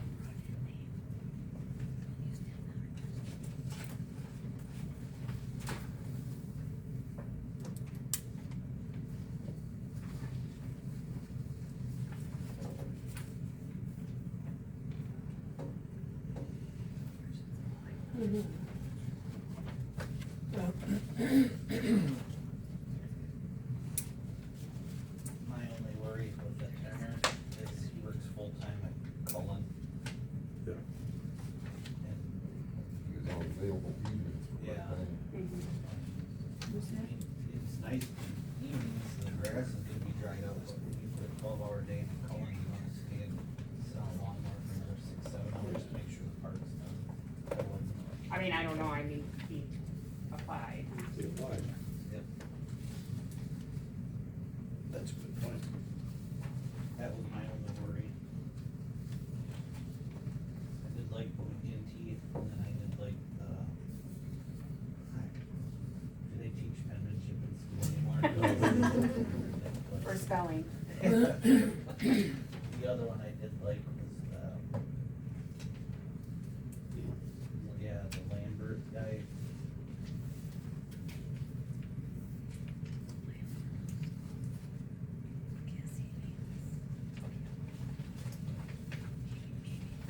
He's currently in school, correct? Yeah, Oh, he is? I'm nervous about that being a liability, possibly.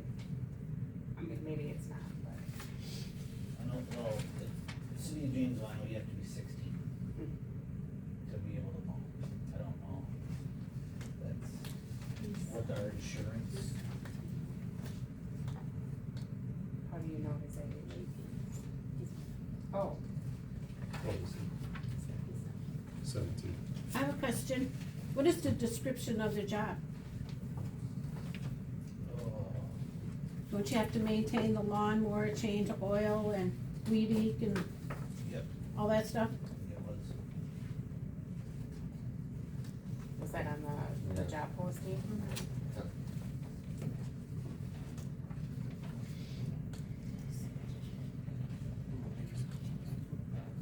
Yeah, I stick with my two choices. I like Maddox. I think he might be willing to give up a lot of for actually a part-time, full-time job. My part-time, full-time job, he might want to take it. Yeah, he's still in school, but he's been mowing grass for 3 years. He's how old? 17.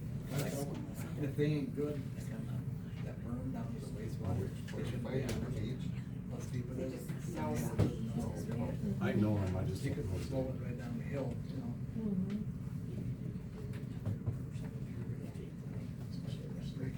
Yeah, he's a GPS. Yes. Yep, I know Matt. Since he was a baby. Yep. I actually think John, he'd be a good choice. John, the supervision guy gotta mow. Oh, I think he knows how to mow. No, but then you should listen to what Mike McGuire just said about down at the wastewater. They can flip a mower down there.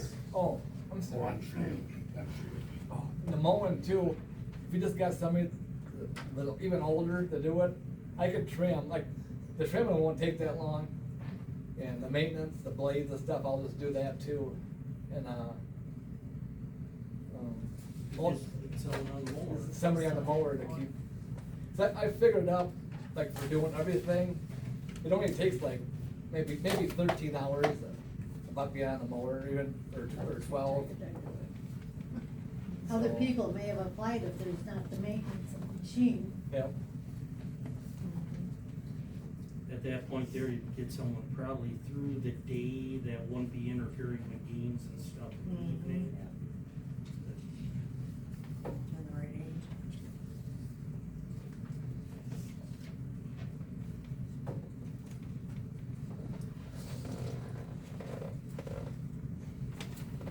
So, about 12 hours a week, and Yeah, then you're I 15. think so, yeah. I mean. So I'm gonna mow tomorrow, and I'm gonna do the thing again Saturday. I'll keep track of it and see what it takes me for doing it. Yeah. I don't think I think the whole park itself in the fire department's like 5.5 hours. These other ones, you know, it doesn't take long with that. And then the weeding 6 feet. too. Cause we want it to look like what you're doing. Oh, okay. Because you are doing amazing, so. It doesn't take long if you just, you know, do it, but. Then I blow everything off, like blow all the grass off, the bleachers up there, and all that stuff too. It doesn't take that long, I mean, so. But we talked about 20 hours a week, right? Yep. Yep. So, okay, say they do get done in 13 hours, couldn't we give them a paint can and a brush and say, here, go start painting them white posts in the park? Yeah, they could do all that kind of I stuff. mean, it took us, what, 2 days to paint all them white posts? Yeah. Or go around with Mike and pick up branches. Yep. Or whatever it is. Depends on what age you're looking at there. Yeah. If you're looking someone retired painting, might not be as much for them. Well, we can either hire one or we can hire two. Maybe one can work on the weekends and one can work during the week.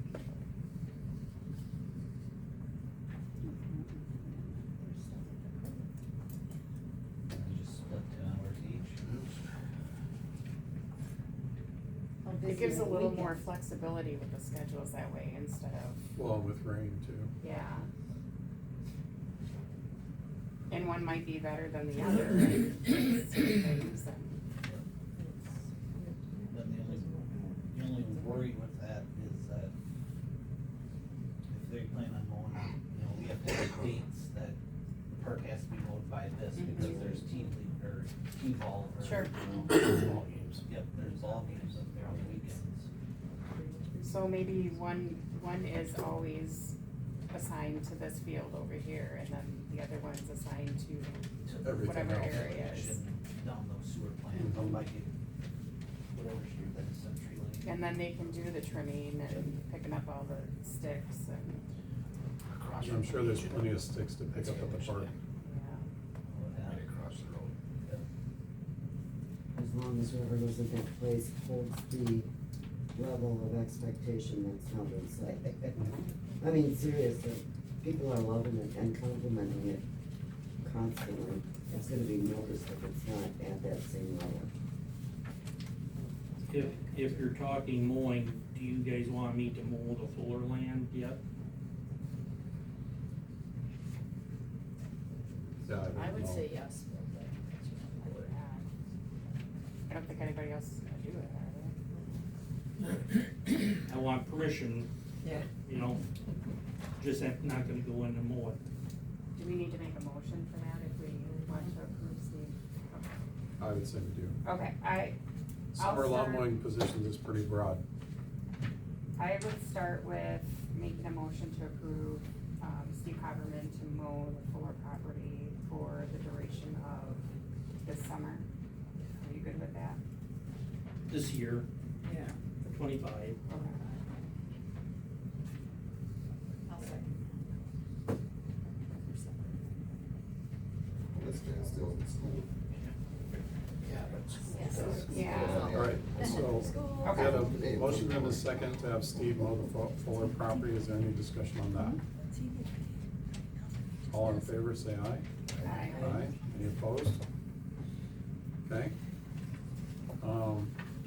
Then I would make a motion to move forward, well, then this is, again, my opinion, to move forward with Maddox, McGinty, and Derek Turner to work out the 2 10-hour mowing shifts, assigning to specific areas or tasks. Yeah, and Derek could be a weekend mower and Yeah, that's Maddox could be during the week. what I was hoping for. I mean, those two people have experience.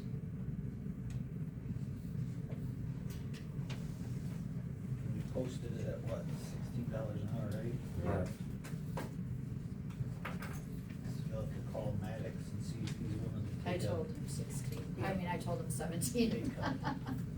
that's So fine. I don't know if I can vote. You could Because always he's a abstain. relative. Yeah. Yes, I understand, because it's a family member, that's probably my say.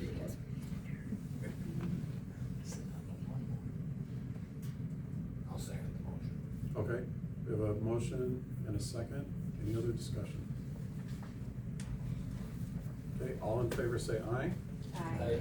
Opposed? Abstain? Okay, Daniil abstained. Okay. When will that start then? Except look at us making decisions. I would say start date is Monday. Safety. Monday? Yes, Monday, Yep. and tell Maddox $16. Yeah. Am I calling them He- or? You pay him the Yes, extra would buck you you please told call him. them? No, it's like- And let them know Grandma, how your much, work is- what did I say? I said, I think I said Spend a while. 17, but see. Want a my- GoFundMe page? And sorry, I did tell him that if he does the park, I will be inspecting it, and it will. Look, yeah. Yeah, he may regret taking this job. He may. So, okay, with that, we'll have Mike oversee them and give them direction, which makes perfect sense since he's been doing it. Yep. And he knows all the areas that we covered. So, okay. All right, number 23, So, DP. should we leave it up to Mike when he wants him to come over and learn? That's fine. Well, yeah. I would think you'd start on Monday, but, Wasn't VRD mowing on Monday? Probably not to the next weekend, probably, Oh, sorry. for the next week. I've been doing, like on a, lately, like Friday, or start Thursday or Friday, then I mow the park on Saturday before their game. It seemed to work out pretty good, but. We had talked about doing it twice because of the Quick Thursday night games, sometimes. Thursday night and Sunday. Twice a week. Oh, that At least ball the Just for field the- too. At least the outfield. It'd Just the almost be outfield. better to start mowing that like twice a week. The grass, and there's so many weeks, the clover is so terrible. Yeah, the I mean, clover's awful. there's probably, every week there's like 4 inches or more of growth. I only got it down to 4 inches right now, so you grow 4 inches, you can't go no more. I gotta keep raising it up so I ain't, the grass ain't on the ground, so. So I'd say have them start Monday or Tuesday, so that we can start mowing it twice a week then. This, like on the ball field. Yep. Just a field, yeah. Yep. You know, it ain't bad down here, but once you get up there, it's terrible. So, well, and if there's sticks and things like that that need picked up, there's stuff to do. Okay, Mike, you're in charge of them. All right, number 23, DPW hiring process update. The HHR committee met on Wednesday, May 28th, and we reviewed all of the candidates. The committee determined that 6 held applicable qualifications that were relevant to the job posting and job description. Our plan is to schedule interviews for Monday, June 16th and Thursday, June 19th. We will reconvene on Wednesday, June 25th, if the village is available. What time on the? 5:30 on the 28th. So 5:30, 6:30, so 5:30 to 7 on Monday the 16th and Thursday the 19th. And then Wednesday the 25th. So on the 25th, we would reconvene to finalize our choice and bring it to the board for the July 3rd meeting. So then we're just bringing the one candidate to the board.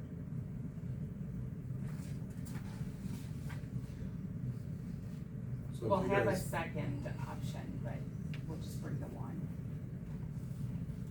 So if you guys have that done the 25th, Do you wanna hold a special board meeting? well, we have to for the CMAR report anyway. If you guys can get that done early enough, we could pair those two things together. Okay. Does that sound appropriate to everyone? Because that has to be done before the 30th, right? Or the 30th, we have to get it filed before, so can you put tentative down the 26th? I know you got Economic Development Committee at 6. Would you guys look at the 26th and see if we could do a special board meeting at We could do it at 5:30? 5:30, yeah. So check your calendars on that. That's a Thursday. That's a Thursday. And then we'll just, pending everything getting done by the HHR committee, we'll do both of those.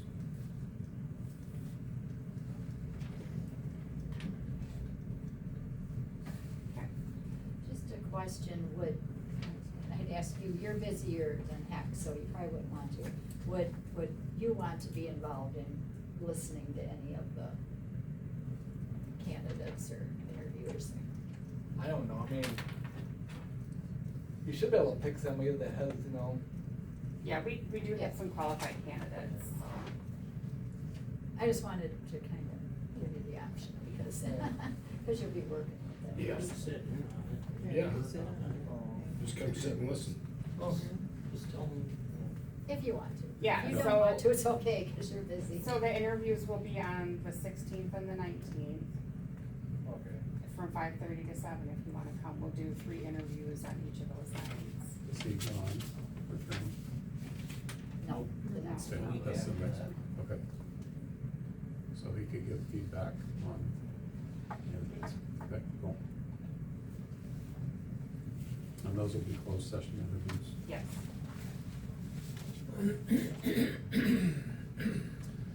Okay, anything else on that, Nicole? Not at this time. Okay, 24. Can other board members come to that? Here's my only Oh, concern no. is sometimes when it comes to the interview process, having too many people is very intimidating. I just want to sit out there and listen. I would think as a board member, you could attend as closed session. Yeah, if you Okay. wanna. I wouldn't ask any questions, I just like to sit in. Yeah, cause I've done that So before. I went on just- to the Actually- HHR before, said I get to talk. But now that you mention that, let me get back to, because maybe you can actually participate in interviews, because I don't know if Taryn's gonna be available. But speaking of him, I got an issue with him being on HHR committee. We have an ordinance.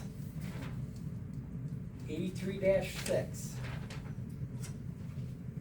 Section 7, or F says, be comprised of the village president and 2 trustees.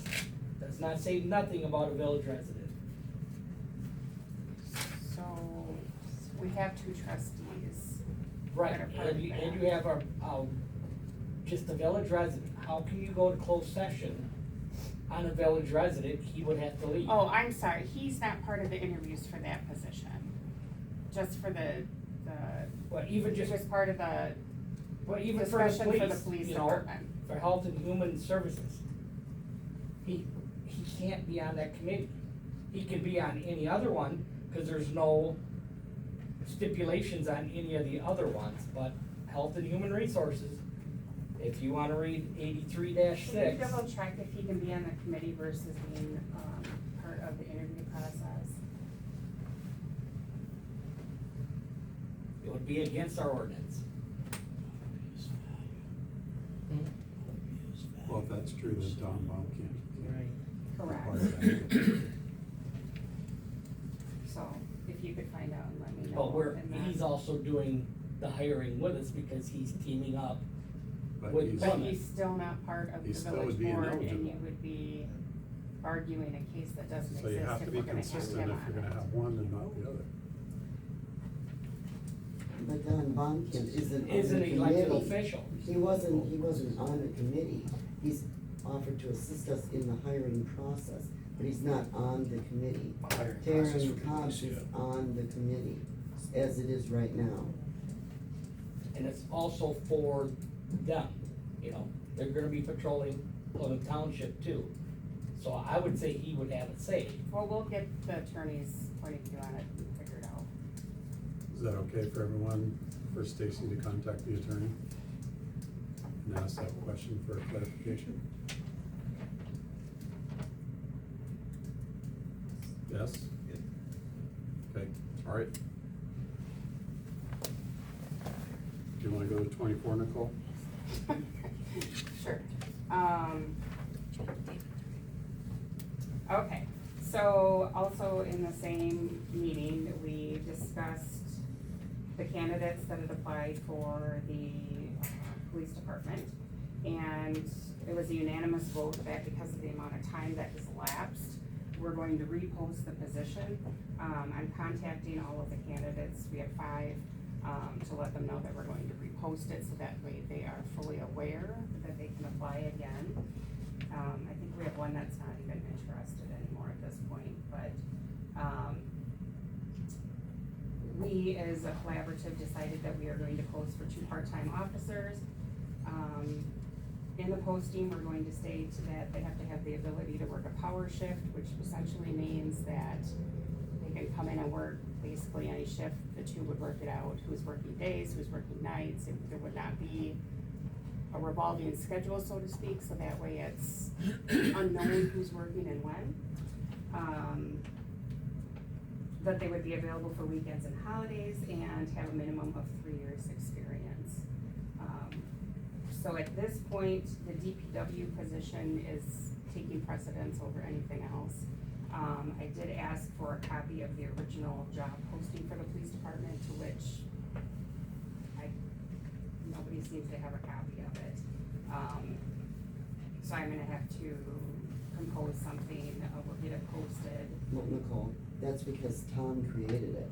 The Tom. chief created But it. Tom doesn't have access to anything to get it now, so I can't get a copy of it.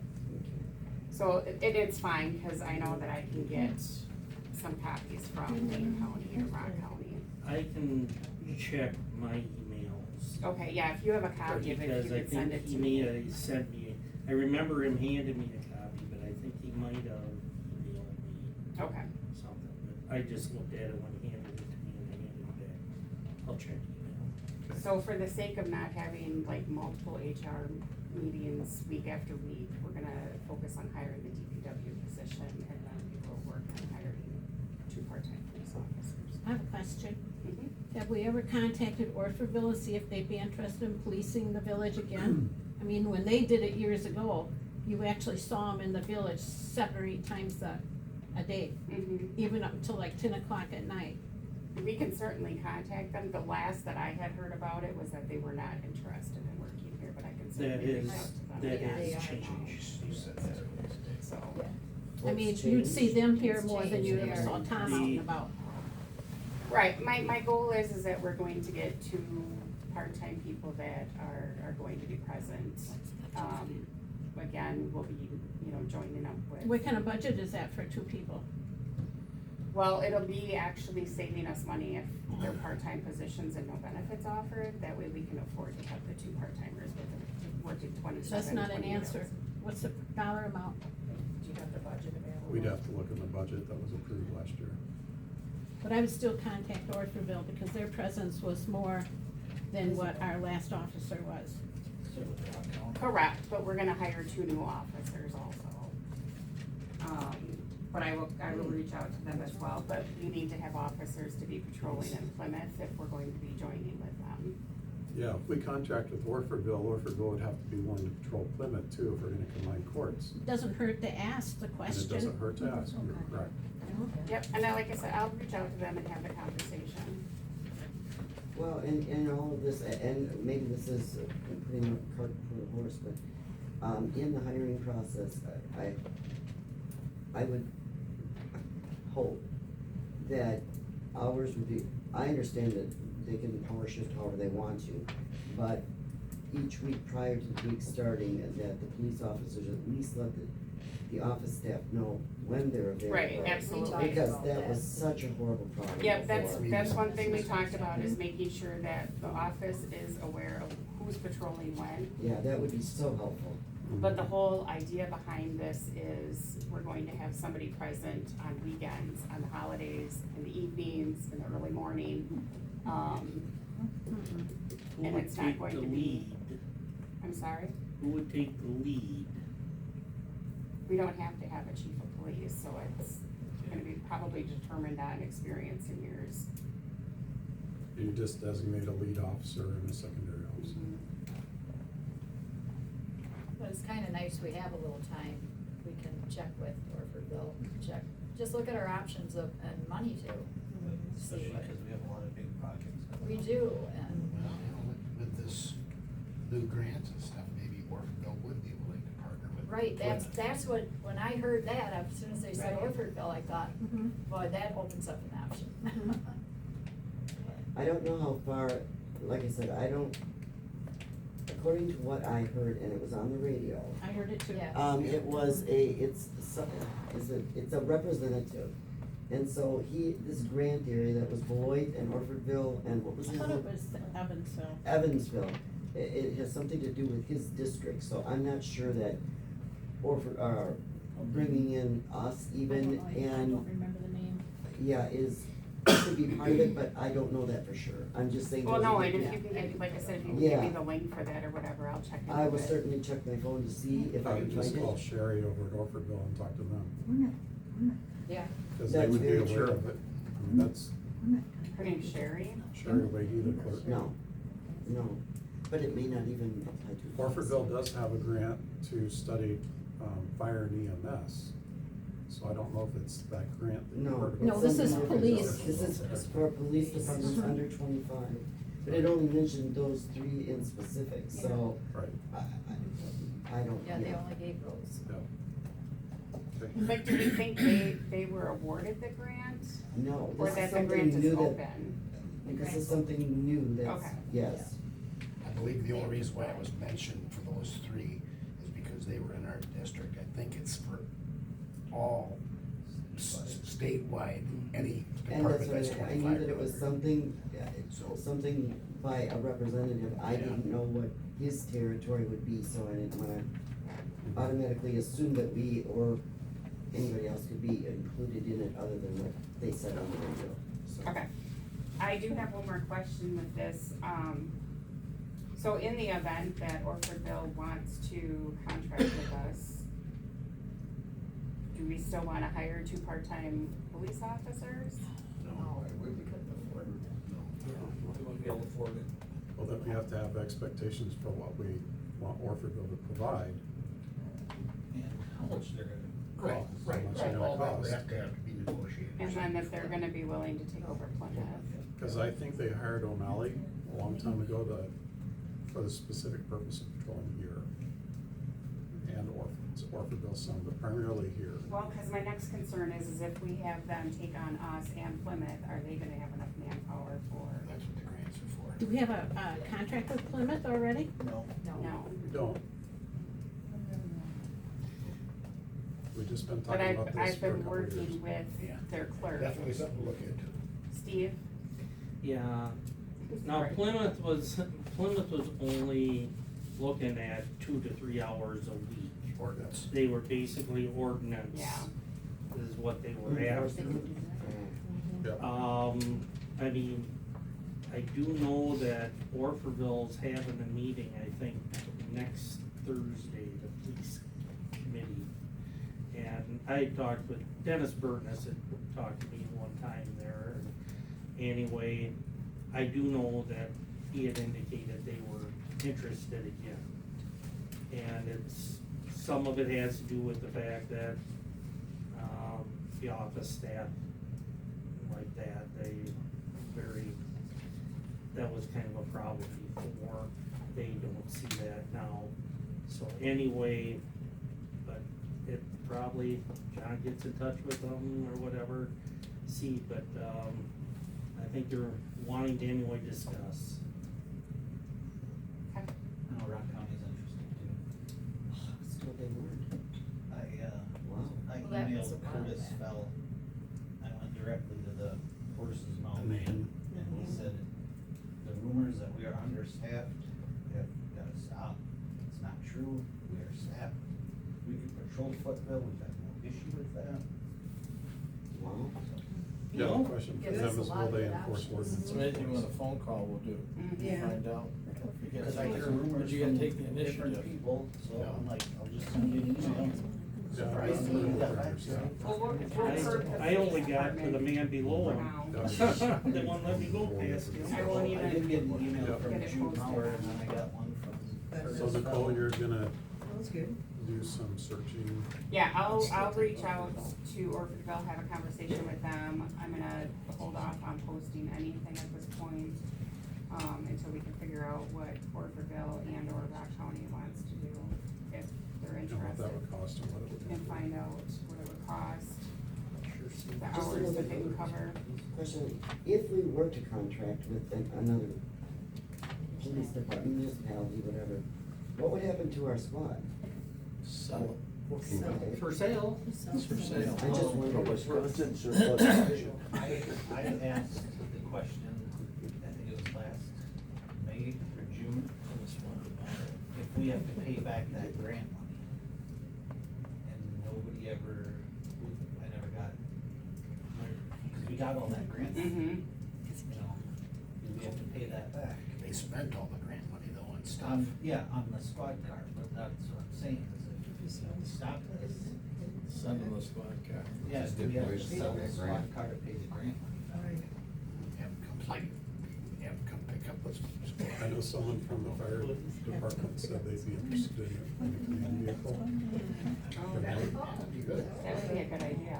So we might have a buyer if we get that. We might have a buyer at the. If we ever sold that, we should talk to the fire department, they would be interested in having it as a command vehicle. Maybe we should talk to them real soon, because if we sold that, we could put the money in our water repairs. No, you can't, that's a user fee. Get the wells cleaned out. Any other discussion on that? Okay, number 25, Todd from Batterman asked me if we want to do evaluation of the streets, and so Roland, I just put this on there, so you can take the lead on that. Okay, So so I'm if you gonna wanna get a hold of Todd then? Yep, if you wanna get a hold of Todd, they'll come and evaluate all of our streets and tell us, Bring the streets up. Yep. I was thinking about asking what to do if we should get a hold of Todd Needham and look at some of these streets. I was told last month to get a hold of that guy up there at Waterloo, total pavement. Is that the guy that comes and like does the sample Straight work? edging, did Yeah. 3 samples. He was down Tuesday morning, did a section there at the corner of Blythe Street and C Street. okay, Oh, probably a section, what'd you say, from here to the end of the parking lot? Yeah. Then he up and down, I called her, she come down and watched it, Mike was there. I haven't been by it today, I thought he did a real thorough job, leveled a lot of that stuff out. he said that was probably about $700. What he looked in the truck, what he used. Spray patched right there in the corner. Looks good. You haven't noticed it? Yeah, I was gonna say, you didn't Oh, notice that's it. right. We didn't Oh, it must be wanna good. There's no tell you, we didn't wanna potholes tell there you, anymore. because there's no potholes anymore. See if But, Johnny got it. Great on it, Johnny. You gotta open your eyes when you Took him drive. about an hour. That's And really I what asked he him would if he do. does seal coating, cause I know we talked about this parking lot here. He said seal coating about 20 cents a square foot. And wanted to get him for quotes, you know. He said seal coating about 20 cents a square foot. The spray patch, he says we do by the truckload, about $300 to $3,500 a truckload. I says, how much will a truckload cover? He said, we've been getting right about 2,500 square feet. I kinda looked at the street and I thought, well, that ain't very much of a street, you know? But he said, you know, like, they don't do the whole street, it's just the cracks and low spots. They're gonna repair And it. he went through a quarter of it on that section there, he said, probably a quarter of a truck, would be done about $700. So, I know he's paid Ferner A lot. in October 23, 13,000 to do them 16 manholes and water valves. And I think they did some stuff there on C Street too. They had potholes. Yeah. As well. Now if it's done, let's see how it weathers. See how the frost heaves it, the snowplow plows it off. We'll have a better idea next spring. Maybe we should all go drive over it a bunch and see what Yeah. happens. Well, That's so what yeah, family you know, does. Susie and did that free demonstration, so. Mhm. And that was pretty nice, free demonstration for $700. Yep. And Yep. they did a good job, they did, He was right down yeah. there. He asked me what kind of truck. Well, his dad is the one that invented them trucks. He invented them 30 years ago, in business. They're out of Illinois. Now they're moving to Wisconsin, and they wanna move up here. So, he says, is there any other low spots? I said, there's so many low spots in this town that need to be filled in. There's numerous mentioned. Does he have any, did he give you any references of places that he's done work that you can No. call and ask? No, I could call out and ask him for references. Yeah, you should ask him Yeah, and you just call those places call and those see what their places. experience is with them. Yep. I mean, if it's all good, Yep. But he was right back there, it's all one hose, blows it, sprays it, fills it with tar and gravel mixture. And he puts the regular gravel on top, and that then color, and you roll it in. Well, that's why I didn't notice it blended it in. Yeah, blended in, oh yeah, you flattened it. Fits, you can't even see tell. it. We can just look at their website, look at reviews, too. Yeah, I get it. If it's on there. I gave the brochure to Mike, so. have it on. But yeah, I was gonna try and get a hold of Todd maybe. There's a few streets we should be looking into getting redone. Especially when I went around and picked up leaves, I got a close look at a lot of them curbs and dips. Wow. Well, Todd said they come in and grade all of our streets, like this is an A condition, B condition, C, Okay. whatever scale they use, and tell you which ones Which need one? to be addressed They first. Yep, so they'll do that. Okay, I can get a hold of it. Okay, cool. Number 26, discuss planning commission meeting date to review current CUPs for businesses and address ongoing issues in the industrial park. We talked about this, when we had, after our public hearing about issues we want to address. There is a public hearing on June 24th for the, tax district. And so the planning commission is gonna meet ahead of that to talk about these issues. So, you know, there's properties over in the industrial park, we'll look at those CUPs, address issues. And if necessary, send letters, so. But we've got a list that we're working on, so just so you know about that. Number 27, cameras at the park. I've talked with AJ Becker twice. the first question is, can you run fiber optic over to the concession stand, and that was yes. Then I asked them how much would that cost, and it sounds like they will do that at their cost. So then at that point, it's just, an access point, they may provide that too. And then we need to talk about cameras, and so, so Danielle, if the Parks Committee could talk about cameras, what you wanna get. Here's some cameras that we've used at the church, at my house, that work. They're not the only ones available, there's lots out there, but you can see prices on those, so if you guys wanna talk about what you would or would not want to use. And I can talk to you later about how well each one of them work. Do I keep these for the? Yep, those are yours to have. What did you find out about the cameras that are down there? When I talked to AJ about that, he was supposed to contact the office. Did he contact the office and give you access to those cameras? Then I will follow up with AJ and ask him if that's when he's going to do that. I had a little issue down there tonight. I went up to make sure toilet paper was in the bathrooms. What, refilled them before the big game down there tonight. I walked around, the board that you guys just screwed up on the end of the stands up there Oh, was laying on the ground, screwed facing up. I was looking dangerous, what's going on here? I look up, there's two boys up there. What are you doing up there? Oh, nothing.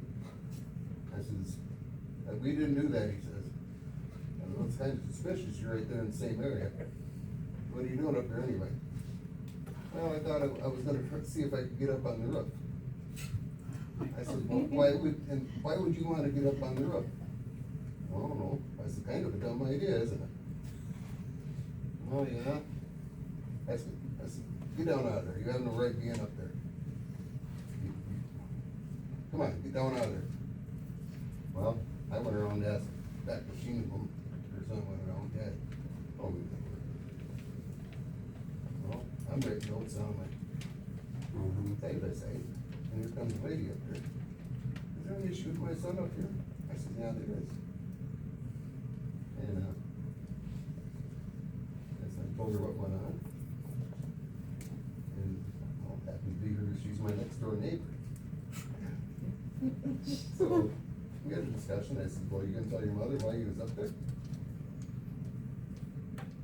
I said, well, he told me that he was gonna try and get on the roof, once he would get on the roof. And she got into it. So, she goes, you know, that's the same height your sister fell and broke her neck. And she says, it ain't gonna happen again. So we'll see. Yep. Now with these new cameras, can all the board members have access to looking at them? We'd have to figure that out. My suggestion would be, I think you can share the feeds between phones. There's an app for it. Yeah. I haven't figured out how to do it myself. Cause we had access last time that we were on, everybody on board had access to what they had. Yeah, so my suggestion is we start with one of the village's phones as the primary for that, and then we go from there. I think it's possible to share them, but I don't looked into how to do that yet, so. But, like I said, there are lots of options. Some of those rotate, some of those are 180 degree. You can get them with lights. Those are all solar powered, I think. Some are just like a directional camera. So if you guys would talk about that, come back with a recommendation, and I'll keep chasing AJ to get access to what we have and find out when he's gonna put that in. Any other questions about that? Number 28, replacing windows in the village hall. I'll defer to someone else.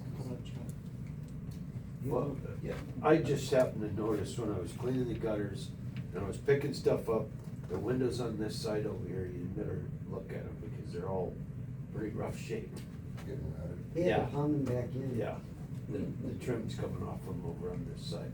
And I I mean, I'm just saying that for you guys to know about it. Okay. No, they need more than that. Chuck, if it was your house, would you replace them? If, I would have already replaced them. But it's, those windows, nobody, you know, you don't look at them because nobody goes out there. No. You know, you drive by it with your mowing, but you don't look at windows when you're going out. We I was tried- looking at them because I dropped something over there, and I look up and I'm, oh geez, Well, they part of the didn't- window was falling out right They there. didn't so work the greatest right back when in. I worked here when it was cracks. Yeah. They were. We've tried to open them, like even to clean out the dead bugs, quite the task. Yeah. I would just. Oh, gee, look, lots of water's been in Yeah. it, you can tell. I would just say, I would never recommend putting casement windows in an office where you wanna use them quite often. All the weight's hanging out there on the glass and they're just not gonna last. Put double hood windows in and be done with it. So we need quotes for windows, is everybody okay with that? You put in windows. Yes, that's right. No, I'll give you the Amish guy to give you. a Chuck, quote. you're gonna move away pretty soon. Chuck's just gonna hire someone else. Okay. All right, so we'll put that out to get some quotes for windows. And is it just those windows, Chuck? It's, though, actually, I honestly never looked It's all the at outside this ones. one, but this one looks okay from here, you know. Remember your $5,000 deal. Yeah. Yeah. We'll keep on with that. Okay. Number 29, demolition of Park Street House, Roland asked for this to be on the agenda. Anybody got any ideas what demolition, I mean, Steve was gonna take it down, he said it hasn't passed the board yet. Is that an in-house thing we're gonna do? Well, I'm thinking, if we had somebody take this roof off and put it in a dumpster, I think the end loader will knock that cinder block down. I think we could probably shut that water off. Is the gas off too? Well, we'd Or have is there- We'd have to make sure the gas is off and the. Good point. I think the electric shut off. If the village didn't turn anything on, everything in that house was shut off. But we'd have to get lines capped off and things removed back to it. Is that something you could do, Mike, cap the water lines off that are coming in? Oh, yeah. Shut them off. Street, you know, Shut them off the street, I don't know, cap them off or whatever. Yes, there's gonna be a line. What we'd have, There's not much to burn, because the rest of This pipe has a meter. Yeah, that's all the line. Okay. The line you have to get verified. You'd have to get a hold of line, you said, for the gas and electric. I'd start there. If that. So, I know we're giving just a huge list here. Stacy. Good thing you're the application. I think we might have to hire somebody to come in and pull that roof off. As your reader on the pedestal Okay. and stuff. But I think that cinder block, No, that end there, loader, not Bob, that stuff. there isn't. There isn't. I I didn't see. How's I the didn't see garage it on come over pedestal. there, Tway? I think that's been taken. Well, off a see, they while. got the door in. They usually, if they shut it off, they take it away. Yeah, Have we got keys to that? But they have to abandon the piping. yeah. Chuck, have we got keys to that lock door? No, I just, because the lock that we took off here, it's in the garage, and that was for that door down there. Oh, the lock. I didn't put any lock on there when I dropped it off there. I assumed he was gonna use the locks from here. Oh, from here? Yeah. Okay, I think they're out in the garage. but once you get in, it's locked, the overhead door. No, that door was the one that we traded, Okay. because it was too, the one I took out of here was too big for down there, Oh, okay, so. okay. As long as there's locks here. Yeah, I'm sure it's back, because I didn't take them, so. Okay. But if you need one, I've got one in my garage, I'll give it to you. So, He's got that in, so they got pushed behind with all the storm damage, so. I haven't talked to him lately, a couple Well, Ben, that works for him, was down there the last week and put new fascia boards on there. Oh, he was? Yeah. Okay. Yeah. There was some fascia boards that need replaced and he put them on. So do we need to put it out for quotes to tear off that roof roll? I would imagine we probably should put it out for quotes on getting that roof removal. I know we were kinda hoping that Eric's place would do that. Probably not. Oh, the roof? Yeah, to take that shingles off. Oh. We had talked about that, but probably not. Now you pay a lot to get them shingles hauled out. That's what I'm wondering. If you get a dumpster, you could get it hauled out of there pretty cheap. I see it. Just take the end. Yeah, loader. they- $700-800. I'd say somewhere between 7 and 1,000, yeah. We could tear that roof off ourselves with that end loader. Yeah, loader Heck, is a yeah. lot. Doesn't have to look pretty, it just has to tear it off. Just has to be in You could do it in about an hour and a half with that end loader. Say it louder than that. I think we're gonna have cinder block and. You know, your end loader would do a lot just for lifting up the roof and pushing it. Pushing it right in the dumpster. And then you got the grapple on the loader bucket, just grab it. Rollins got good experience with the loader. So, but, I guess I'm worried about the rubber tires and nails. I think you're gonna be far enough reaching ahead, grabbing it.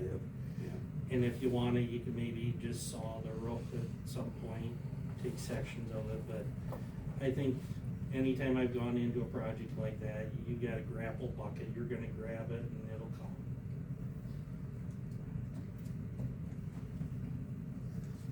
I guess I'm putting a tire repair. Truck driver, I don't like going in places with nails and rubber tires.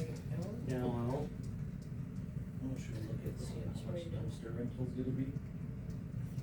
Yeah. And we'll have a day to. you could rent a mini excavator for a Yeah. day. You can rent a mini excavator over at Gassers in Broadhead for less than $200, and you can do it in a half a day with that thing. That's. I'd go That- for a that would little be- bigger one if you Yeah. have a little more security. But I mean, as an example, I Yeah. mean, that's what my boy did out outside of town. I mean, if we got a bigger one for $500 a day, Yep. we could have that done in a day. You did. You'd be done. They're done before lunch. Yeah. Go ahead. So who wants to find out Their track. estimate or cost for that? Make some phone calls and. I can look for a dumpster. Shingle burn breaker. Okay. Nate will look for the dumpster, will you look for the excavator one? I always figure the best way to get rid of shingles is to place on fire. Okay, all right, thank you. Okay. That's what you get insurance And, for. if we know That's what I that, used to tell my insurance man. sooner rather than later, we can always throw that Yep. on a quick agenda. Okay.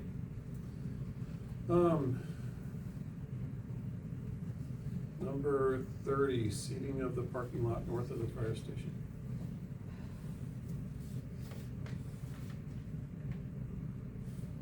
Could we buy grass seed and just have our new lawn people spread that? You got a spreader. And then we just have to figure, I got a spreader at the church they could borrow. Raining. Walk behind, well, might take a little while. You gotta till. Would that tooth drag we got on the back, that 3-point hitch beyond Mark, would that dig that up enough to see? Yeah, but you'd be pulling up, there's so many rocks out there too. You have to pick up all the rocks.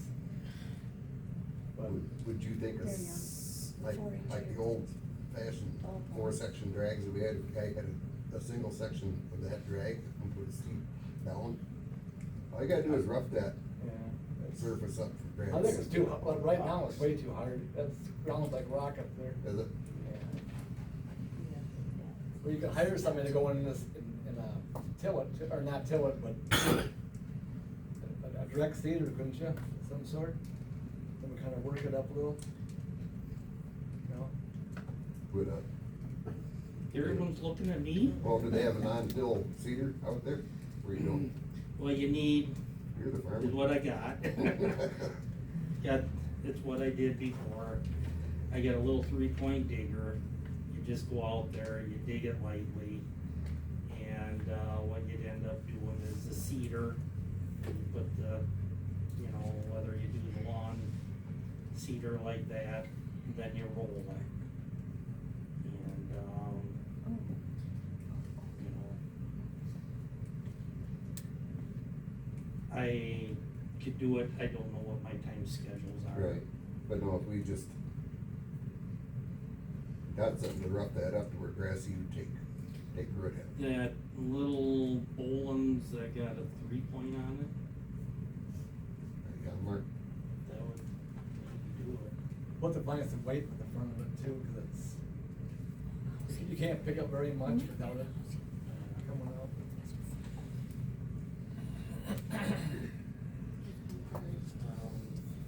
That's also another good question. Mother Nature. An excavator would probably run you $400 a day. You got, if you hauled it in yourselves or whatever, that's out of M&D and Monroe. That would by far be your easiest and quickest. And like Bob says, have it done by Boone Brown.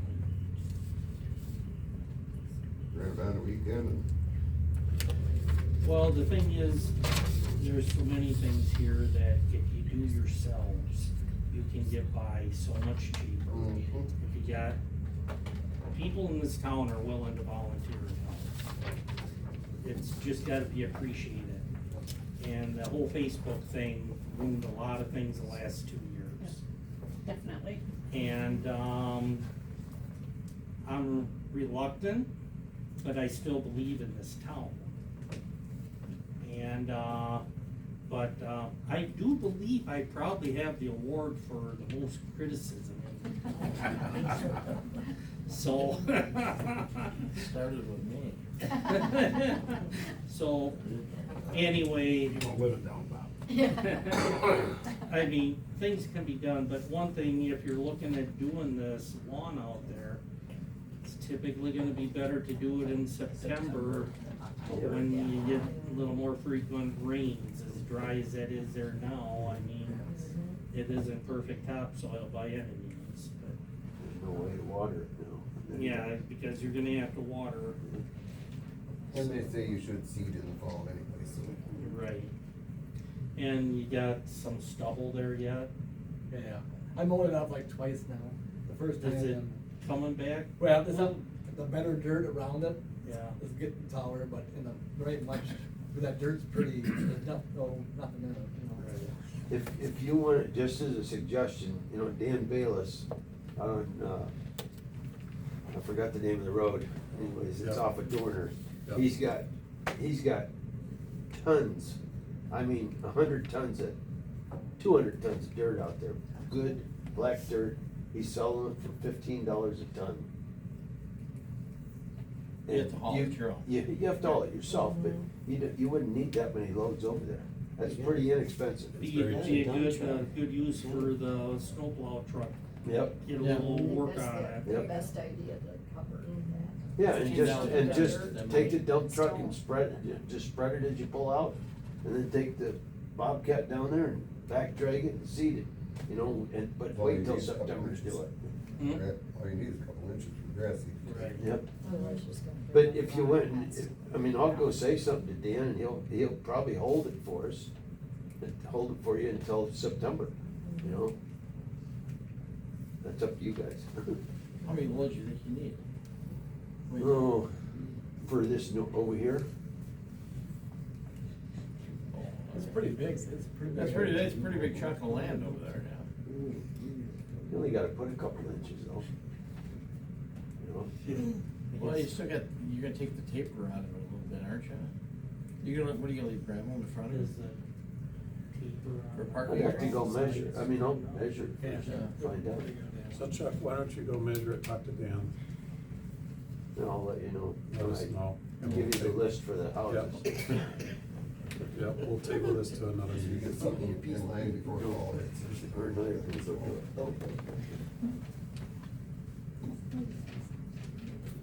Okay, number 31, Ezra Fett Housing Authority, discussion of responsibilities for village and housing management company. Nate asked that this would be on the agenda. So I had, We can do it tomorrow it was brought to my attention that the handicap door wasn't working down there, and it took the management company almost 8 weeks to get it fixed. And if we're paying them money, I think it needs to be faster than that. So that's why I just kinda asked, how much are we This is paying? Saturday morning. Is it worth it? And also, I had a question. There's 2 people that are on the housing authority committee. They don't even know what they're supposed to do. They've never had a meeting. They don't know anything about it. They were asked to be on it and. So that's why I kinda wanna see how much authority are they gonna have being on the committee? Are they gonna be able to contact, roll call? Royhan. Roy, yeah. Are they gonna be able to contact them to get some of this stuff done? Because I thought that was crazy, almost 8 weeks to get a handicapped accessible door to work again. And isn't it almost impossible to get a hold of them? They don't respond. So Tammy's been in Yeah, contact with them. well, experience, no, not so much. However, what we have found out is that, there's a what is called a certificate of management, or management certification. And it was emailed here to me on December 6th. And all the email said was, could you sign this? It used to say indefinite, and rural development doesn't like that anymore. So I signed it and sent it back. Lo and behold, that's the contract. That said management certification. In it, it says that the fees are described as, it's almost like a statute, such and such. And it says attached, except it wasn't. And it says that they are to be giving us a management plan, execute a management plan within 30 days of, apparently that December 6th, which they didn't. So, in asking for the contract and the management plan, I got an email back from Kathy Olson, who is like the main bookkeeper there. And she said that the original management plan, which was signed and delivered through something that was signed by Shauna on September 20th of 2020. And so I thought that was still in play. However, in between all of this, somehow a management plan got emailed to Stacy that was dated this year. So that's kind of where things stand. And when I asked about the fee prices, it is $86 per unit or something like that, with an additional $5. That's what I've been told now. However, the paper from 2020 states that the fee was 17% of whatever rent is collected. We don't actually cut a check to them. They go into the bank account and take out their fee for that month, and that fee is based on according to how many apartments are rented at the time, or occupied at the time. John has been in contact with Susan, who is the one that owns this. There is a meeting set up, coming up, to discuss what is their responsibility and what are our responsibilities, because it never has been clear. Yeah, I'll have a phone call with them tomorrow at 11:30. Because I asked, and you can have the email that I sent, I just basically said, we're all new, we don't know what we're doing. We need you to tell us, what are we responsible for? I mean, I agree with you, Nate, what does the Footville Housing Authority Committee do? And if they don't do anything, why have it? Right, well, it's You my know, understanding so- that this agreement, when this management certification thing came through, I thought that Brian was asking us to vouch for them to rural development. The certification thing is actually a contract with rural development. We are just listed on it because they're managing our property. Kind of is a roundabout way to say it. And so I don't know what the housing authority does, because everything is done through Bryant. All of the reporting, all of the financial reporting, everything that needs to be done per rural development is done through the management company. And they self-serve their payments out of whatever rent is collected, so we own the building, that's about it. And all the legal things that get filed, we need them to do that. They do that, right. Now, one thing that I noticed when I was reading through all of this stuff was they recommended having a group of residents form some kind of a group to like give feedback to them. So maybe that's what the housing authority group is going to do, is meet with the residents twice a year. That would probably be a good idea. Even And that is and just have a confusing. discussion as to what's going on down there. Even that is, well, right, but even that is confusing because, Steve and I did have a phone conversation, a meeting with Susan. And the first one was scheduled and we weren't able to reach her. Then another one was scheduled and I will say that, it wasn't necessarily forthcoming, let's put it that way. Maybe we didn't ask the right questions, I don't know. It wasn't exactly forthcoming. But we were instructed at that time that if anybody were to come here with, say, rent checks, or stop in with complaints, or call with complaints, we were to send them, direct them to Brian. And that's what we've been doing. But now and not any, fault of anybody's, John has been getting Yep, calls I've been getting from calls. residents down there, and that resident is the one that's calling often, and has been instructed that he is to call Brian, so he Yep. doesn't like what he's being told here, so now he's going to you. Yep. Yeah. John, I was on the village board when that was built, and I actually recruited the people, who knows,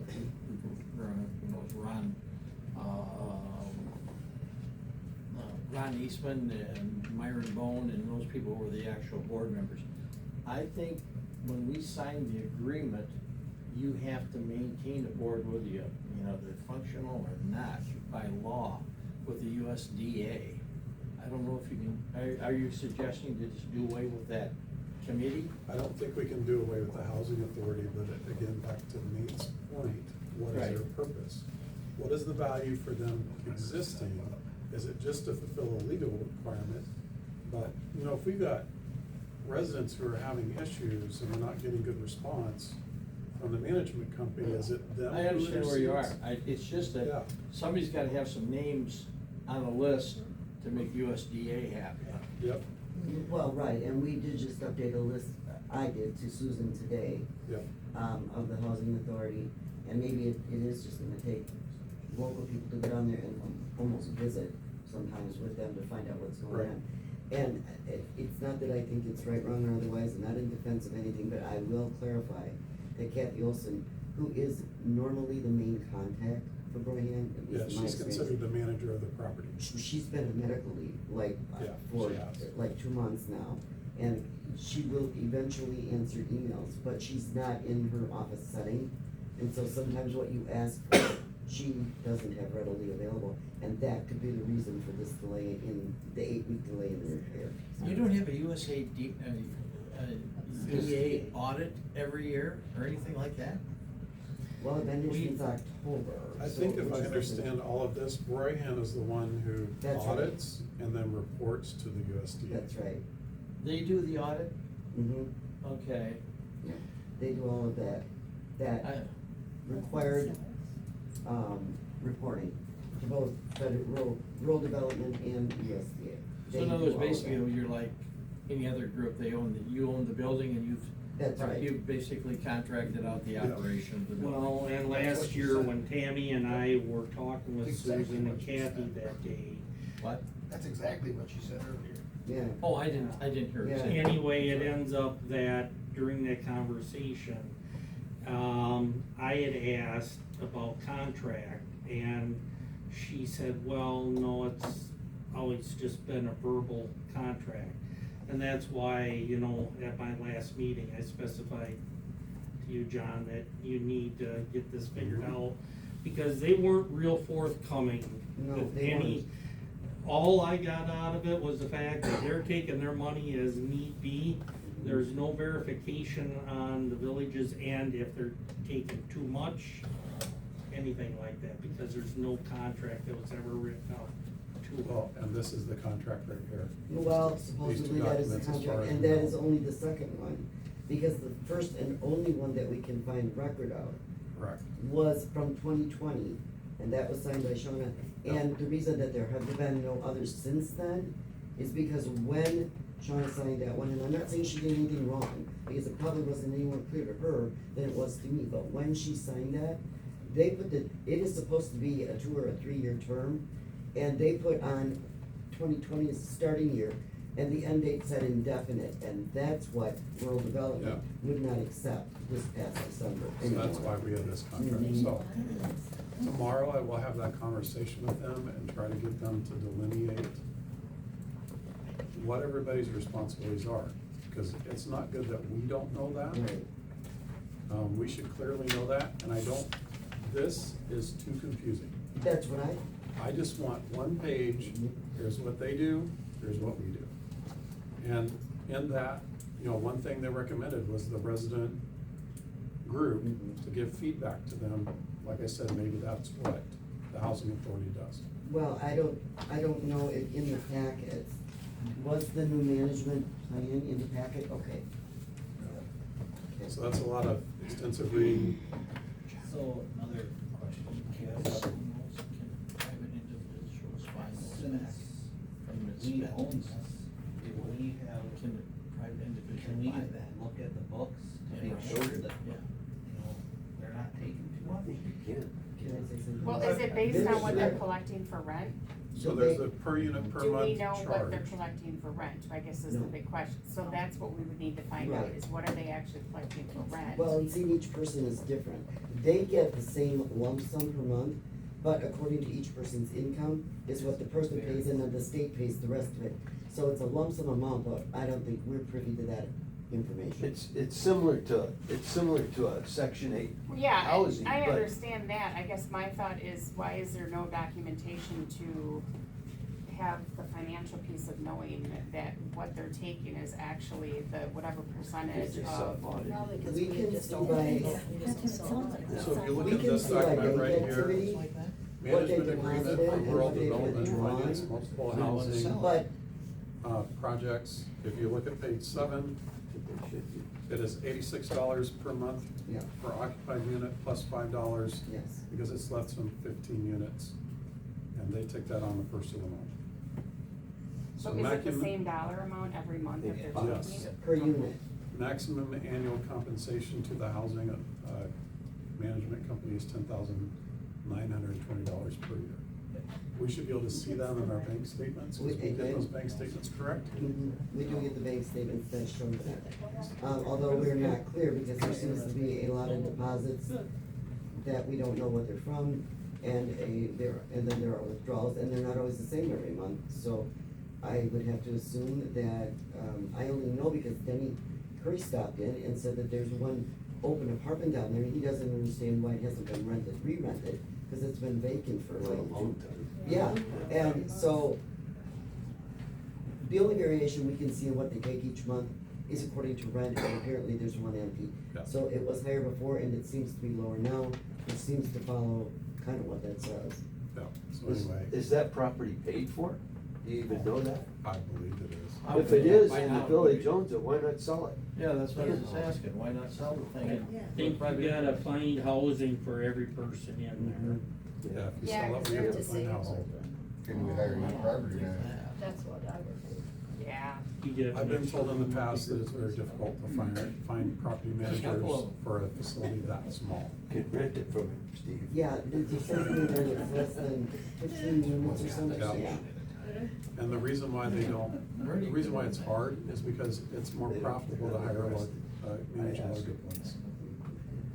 So Orahan at one point was like the only people interested. There's a lot of work in it. There's a lot of work. There's a lot of work because of the government paperwork that you have to. Yeah. And then you're. Which is why we need them. It's also opened up to inspections, and which is another, they obviously must have been taking care of it, otherwise the state would have shut them down. Yep.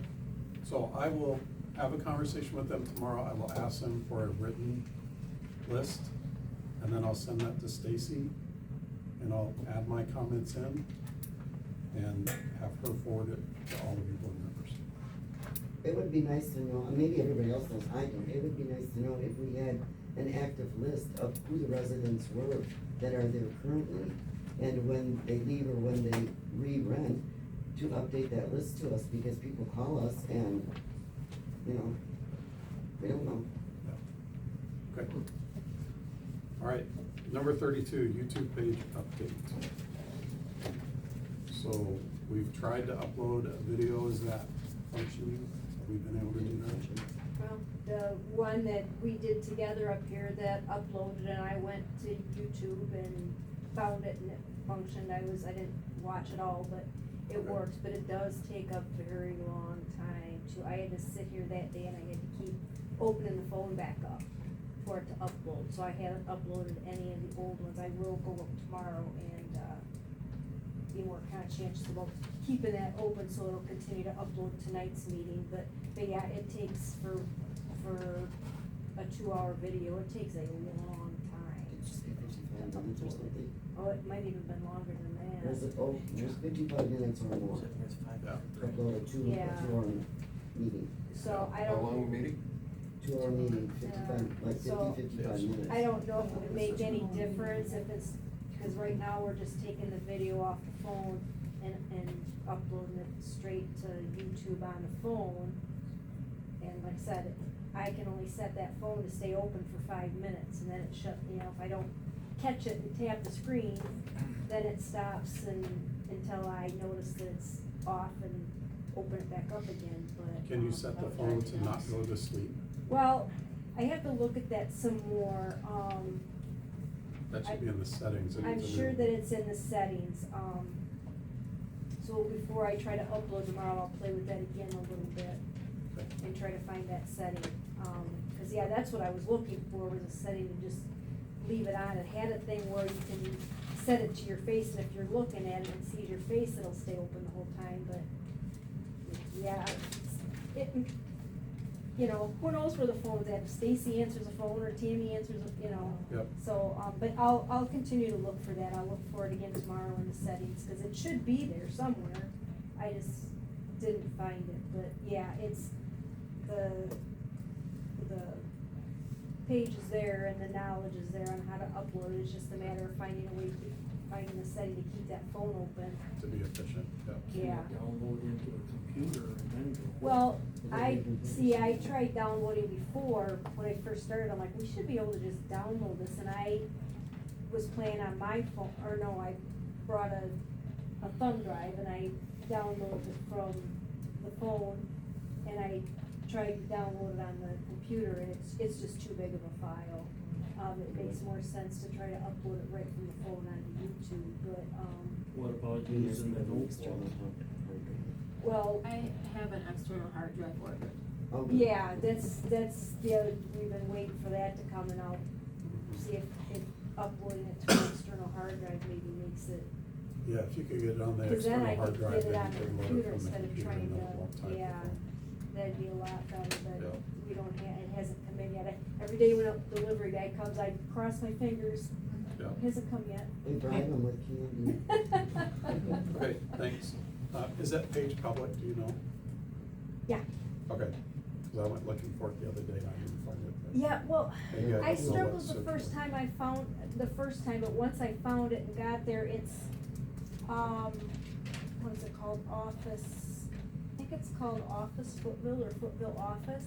Okay, Cause I had started one, and then and when you uploaded that, you ended up uploading it to the other page, I'm like, oh, wait a minute, there already was one, cause I tried to find an open one already. Well, you ended up uploading to the one that had already been created, so, but it's that Footville Office or Office Footville yeah, I is don't think I where it's uploaded any, at. I have a Church of Christ one that I uploaded. Yeah, well, when you were here that day, you helped me upload that one, that's where it ended up That's where going it went. to. Okay, I understand what you're saying. Yeah, Okay. yeah, so, All right, cool. Number 33, Wisconsin Municipal Clerks Association Conference, August 19 through 22, in person in La Crosse. Would that be one or both of you? That's what we wanted. The board wanted. Sent both last time. Yeah, I would send both of them. And then, so the regular conference is the 20th to the 22nd, the 19th is, New clerks. an optional day, and Yeah. there's a new clerk class, so. I think they should take that. I agree. And all the same things like we did for Mike, Mhm. housing, paid, that whole list. Okay, do I have a motion for that? I'll make a motion to approve, two clerks going to the Wisconsin Municipal Clerks Association conference. Second. Okay. Motion by Nicole, second by Dave. Tammy, will you be able to just check the phones and make sure we don't have any outstanding messages that week? Or are you going to that too? No, I am not going. Okay, if we just, maybe just come check the phone and see if there's messages. Yes, That I can do week. that. Yeah, okay. And we probably need to post that the office is gonna be closed Mhm. that week too. So, okay. All those in favor say aye. Aye. Aye. Any opposed? Motion carries.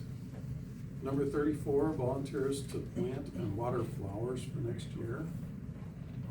Can the Parks Committee discuss this? Okay. Let's have you guys work on that. For next year? Yeah. This For next year. For 26. Okay.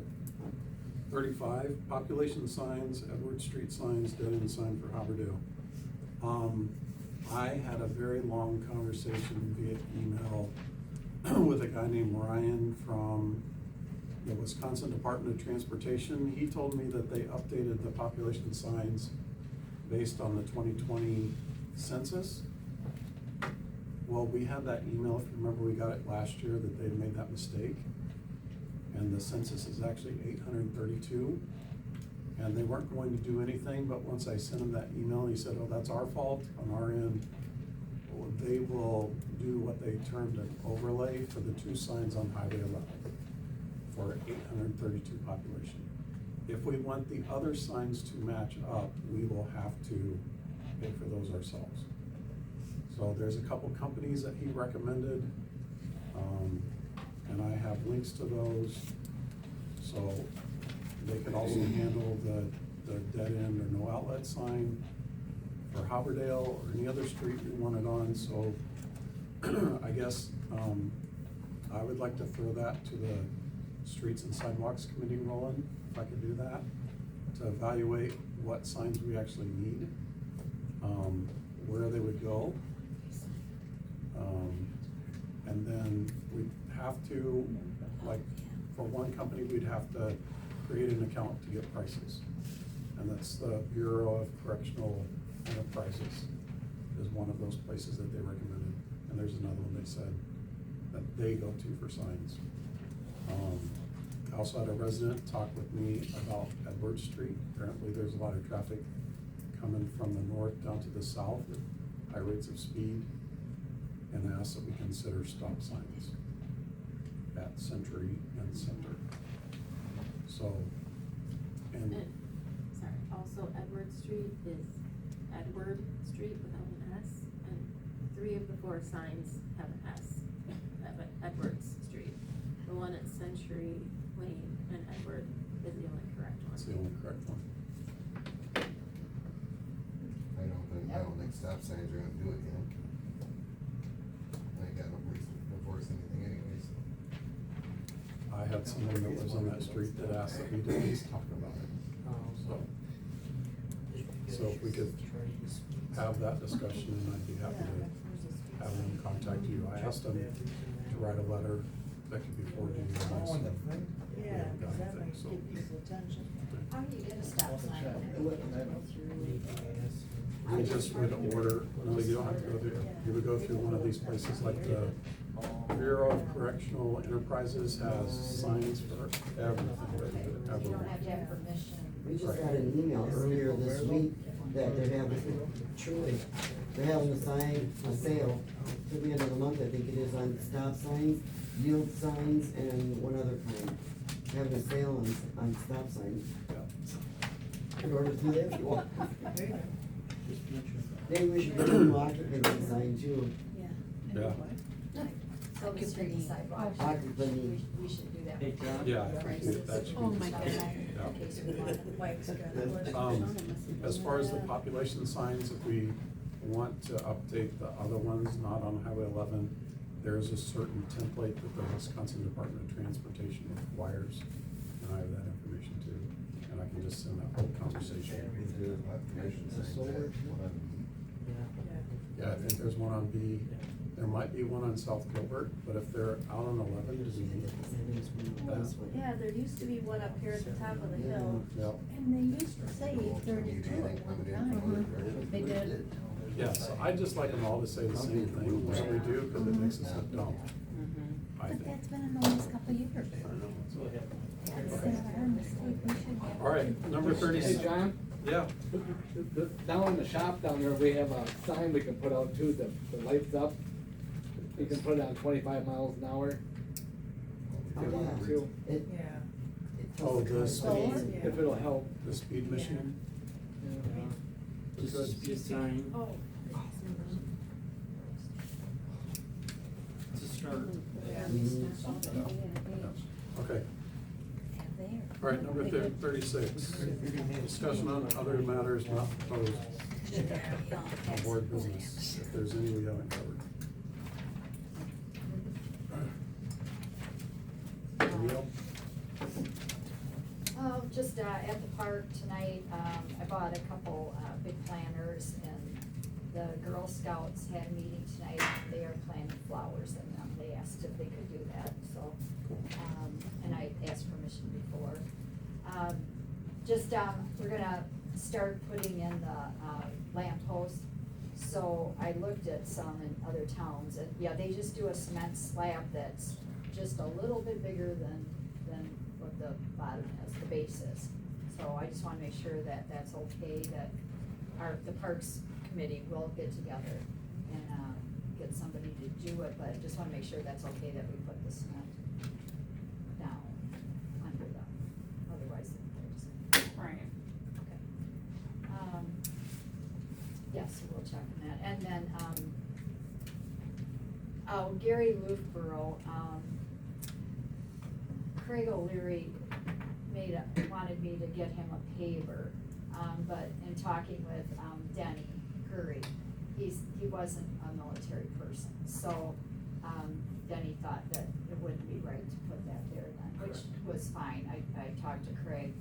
So we came up with an idea of maybe putting it at the park, so maybe even, there's 2 trees that had died, maybe replacing one of the trees for Gary and putting the paver down. Yeah. That would be okay.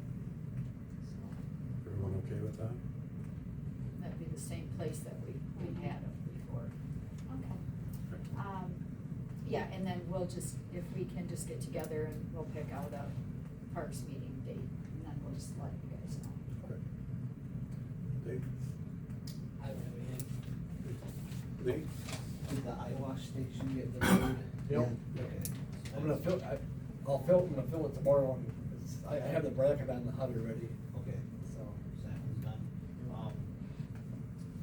Greg was wondering if he could get a copy, paper copy of the generator contract, and who's gonna contact that company to have them come down and start doing the, annual inspections? I would think the office, you guys wanna cover that? Okay, if I have the information. Do you I have the can let you know. information, Stacy? What's the company? The generator contract, it was last month's meeting. Yeah, we can find it, we'll find it. And then, another thing he was wondering is, so Greg and I were going through the files, and we found this from 2019, but it's the only facility plan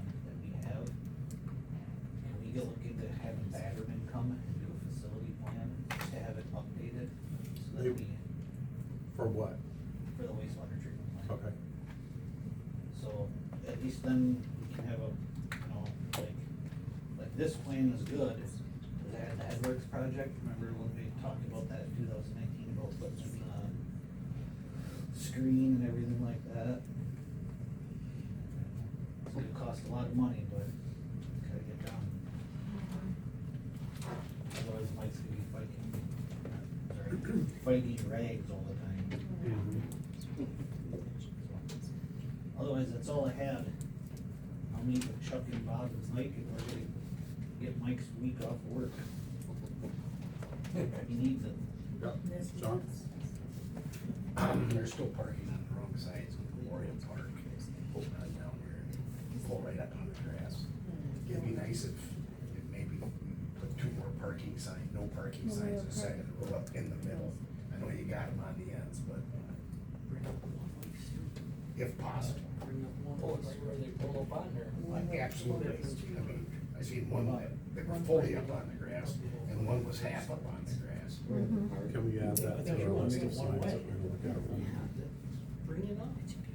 You don't have to bring it up for, I don't live there. Okay, thank you. And then we talked about too, like cement things with. I was just gonna say, that's another thing. Yeah, rope it all off. It's Yeah, just we could. behind. Johnny, It's a thought. what about a one-way street? Parking on one side? And we talked about that at the last meeting. That used to be one way, and I was on the board when we made it two-way. It's your and fault. it Made people angry. That lived on the Maybe we street. tried painting It made them one way. angry to make it two-way? Yeah, No, it one used to way, be or one one way. way. Yeah. It was. There's one still way. people who drive down the opposite way you watch. Right. With Yeah. that. Yeah, I understand what you're saying, that's why they made it two-way.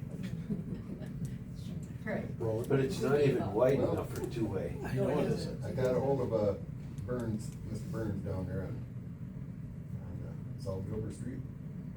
And approached him and asked him if he could make a phone call to the Alliant. He did.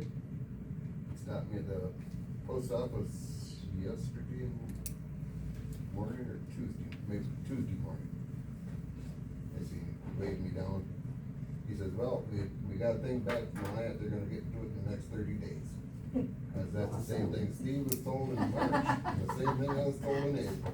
So don't hold your breath, is that what you're saying? Meanwhile, Stacy's is all I was gone. gonna say, have Stacy do it. She knows how to get it done, yes, Stacy. That's good, I thanked him, I said, thanks for, I said, if you see any of your neighbors, mention to them, see if they can get them properties done too, so. I said, yep, he got the same thing I got, 30 days. Same thing Standard Steve answer. got, 30 days. Standard answer. Anything else? And I think we should probably get that generator going as soon as we can. Cause like Mike says, if them trees do come down, if that's power source for the sewer plant, we're up shit creek. Nick, you had asked when that was load tested last, and I was told last summer. Last summer, Yeah, is there any records of it? I don't know. I didn't ask for that. I can if you want me to. But I did not ask for records. I just asked for information. Nicole? The only thing I had was, have we done anything about the signage for The sign out here. yeah, as far as inquiring about. Yeah, the economic development, we're working on that. We talked to Sean. Huh? Nothing. Just say No, yes, just so you know, I did go out and measure that today. Oh, And that thing is 16 foot wide, and it's 8 foot tall. And my suggestion is, that sign would cost you a fortune. If you've got the other part to that sign, I'll go fix it for you. It's down in the DPW at the wastewater plant. Yeah. It's Okay. bent. It just needs straightened out. Well, I mean, I'll What is straighten the it out. post any good that's The, bent? well, there's two telephone poles. Right. That's on, and then there's a bunch of different scrap wood that somebody kinda, yeah. So it I'll needs to come look at down it and see what it and needs. Okay. A bunch more scrap wood. No, I'm not gonna put scrap wood. Yeah, we couldn't look at either metal or Chuck was. Yeah, it's one thing if the population signs don't match, but when you're entering to bill, it's. Yeah, right. But I mean, is the sign in still good shape, John? Yeah, it is. Yeah, I It's- mean, if it gets put back up right, that should Yeah. look okay. Yeah, it's gonna need some attention, Oh. some care. Oh. It's a little bit. Flip her back. Okay. Not playing a That's okay, game. Chuck can fix it. He can fix Yep. Yeah, he's a Chuck and roll, David. I swear. It's Tim. The only thing I Better go have. down to Iggy Manufacturing and have them. Yeah, I think, I mean, honestly, I think if we could put it in Brad, right there. I got an iron at home. Well, Brad, Iggy's got a great that'll fit. Yeah, It said something. yeah. It ain't gonna look any worse than it does You now. wanna look at that? Yeah. There was a company that was doing some underground work. Bob should ride over with his bike. They got under contract to do something and said, "We don't want it." It looks like with all the rain that was on it, there's some kind of sinkhole maybe this big. That's what My concern is over that here. it's under the road. Right. I think Yeah, that's- so I'll just show them that. Yeah. So they put it back on the tax Right. The, I don't want someone driving down there in the road. Is it part of the road or is it in the ground? They were going under the road, I think is what they were doing. They were working on the north side of the Hanover Road, and I don't know where all they were. But I'd really like to know, because I don't want anything, That was- any problems. Who was working in town here, was that I don't even know I saw them. Intercom? Who was working in town here? I think that's what it was. I Down think on it- Yeah, I think it was. Industrial Park. Doing That's underground what it drilling. was. The white trucks, yeah. what are you talking about? Down on the, they was doing this underground drilling for like fiber optic or something. Yeah, in January, for February. Spectrum, I Was it, think yeah, it was for. Spectrum. Oh, Spectrum. Was it Spectrum? I think it was Spectrum. Yeah, they were here. Yeah, there's, where they, down there by Devin's house, right on the corner there by the sewer department. There's a big sinkhole there now. Yep. They didn't get it filled or something gave away and it's collapsed. I don't know how far back that goes. Yeah, like I said, I don't want it to be under that road unless I have a So problem. me and you, we can go down and look at it tomorrow. See what that consists of and figure out who's called. You're not talking to me, you're talking to him, Rich. Yeah. Talking to man. He's talking to you. Talking to the real man. Go ahead. I'm talking to the hard-working man. Oh, oh, it's part of my training, sewer training. The whole big deal. Yeah, it's. Sorry, Debbie, we're taking That's the all only this. thing I got a list of all the people I've been talking to. Grease pit down there, the sewer plant. No, the Drop me down. So what do you think? Yeah. Motion to adjourn? Just the big foot. I make a motion. Made the motion. A couple of my green. It does, it's in our last magazine we got. Got a little sort of thing. Gotta be second. But you can do it Sunday afternoon later. You tell me what time. I'll call you. I'll call you. But it's probably be like. I'll be home, yep, you got it. I'll be home because I will take all my window treatments down at the last. I bought it. Yeah. $80, geez. Well, that would do it in some way. Really? I said, there's. Continue.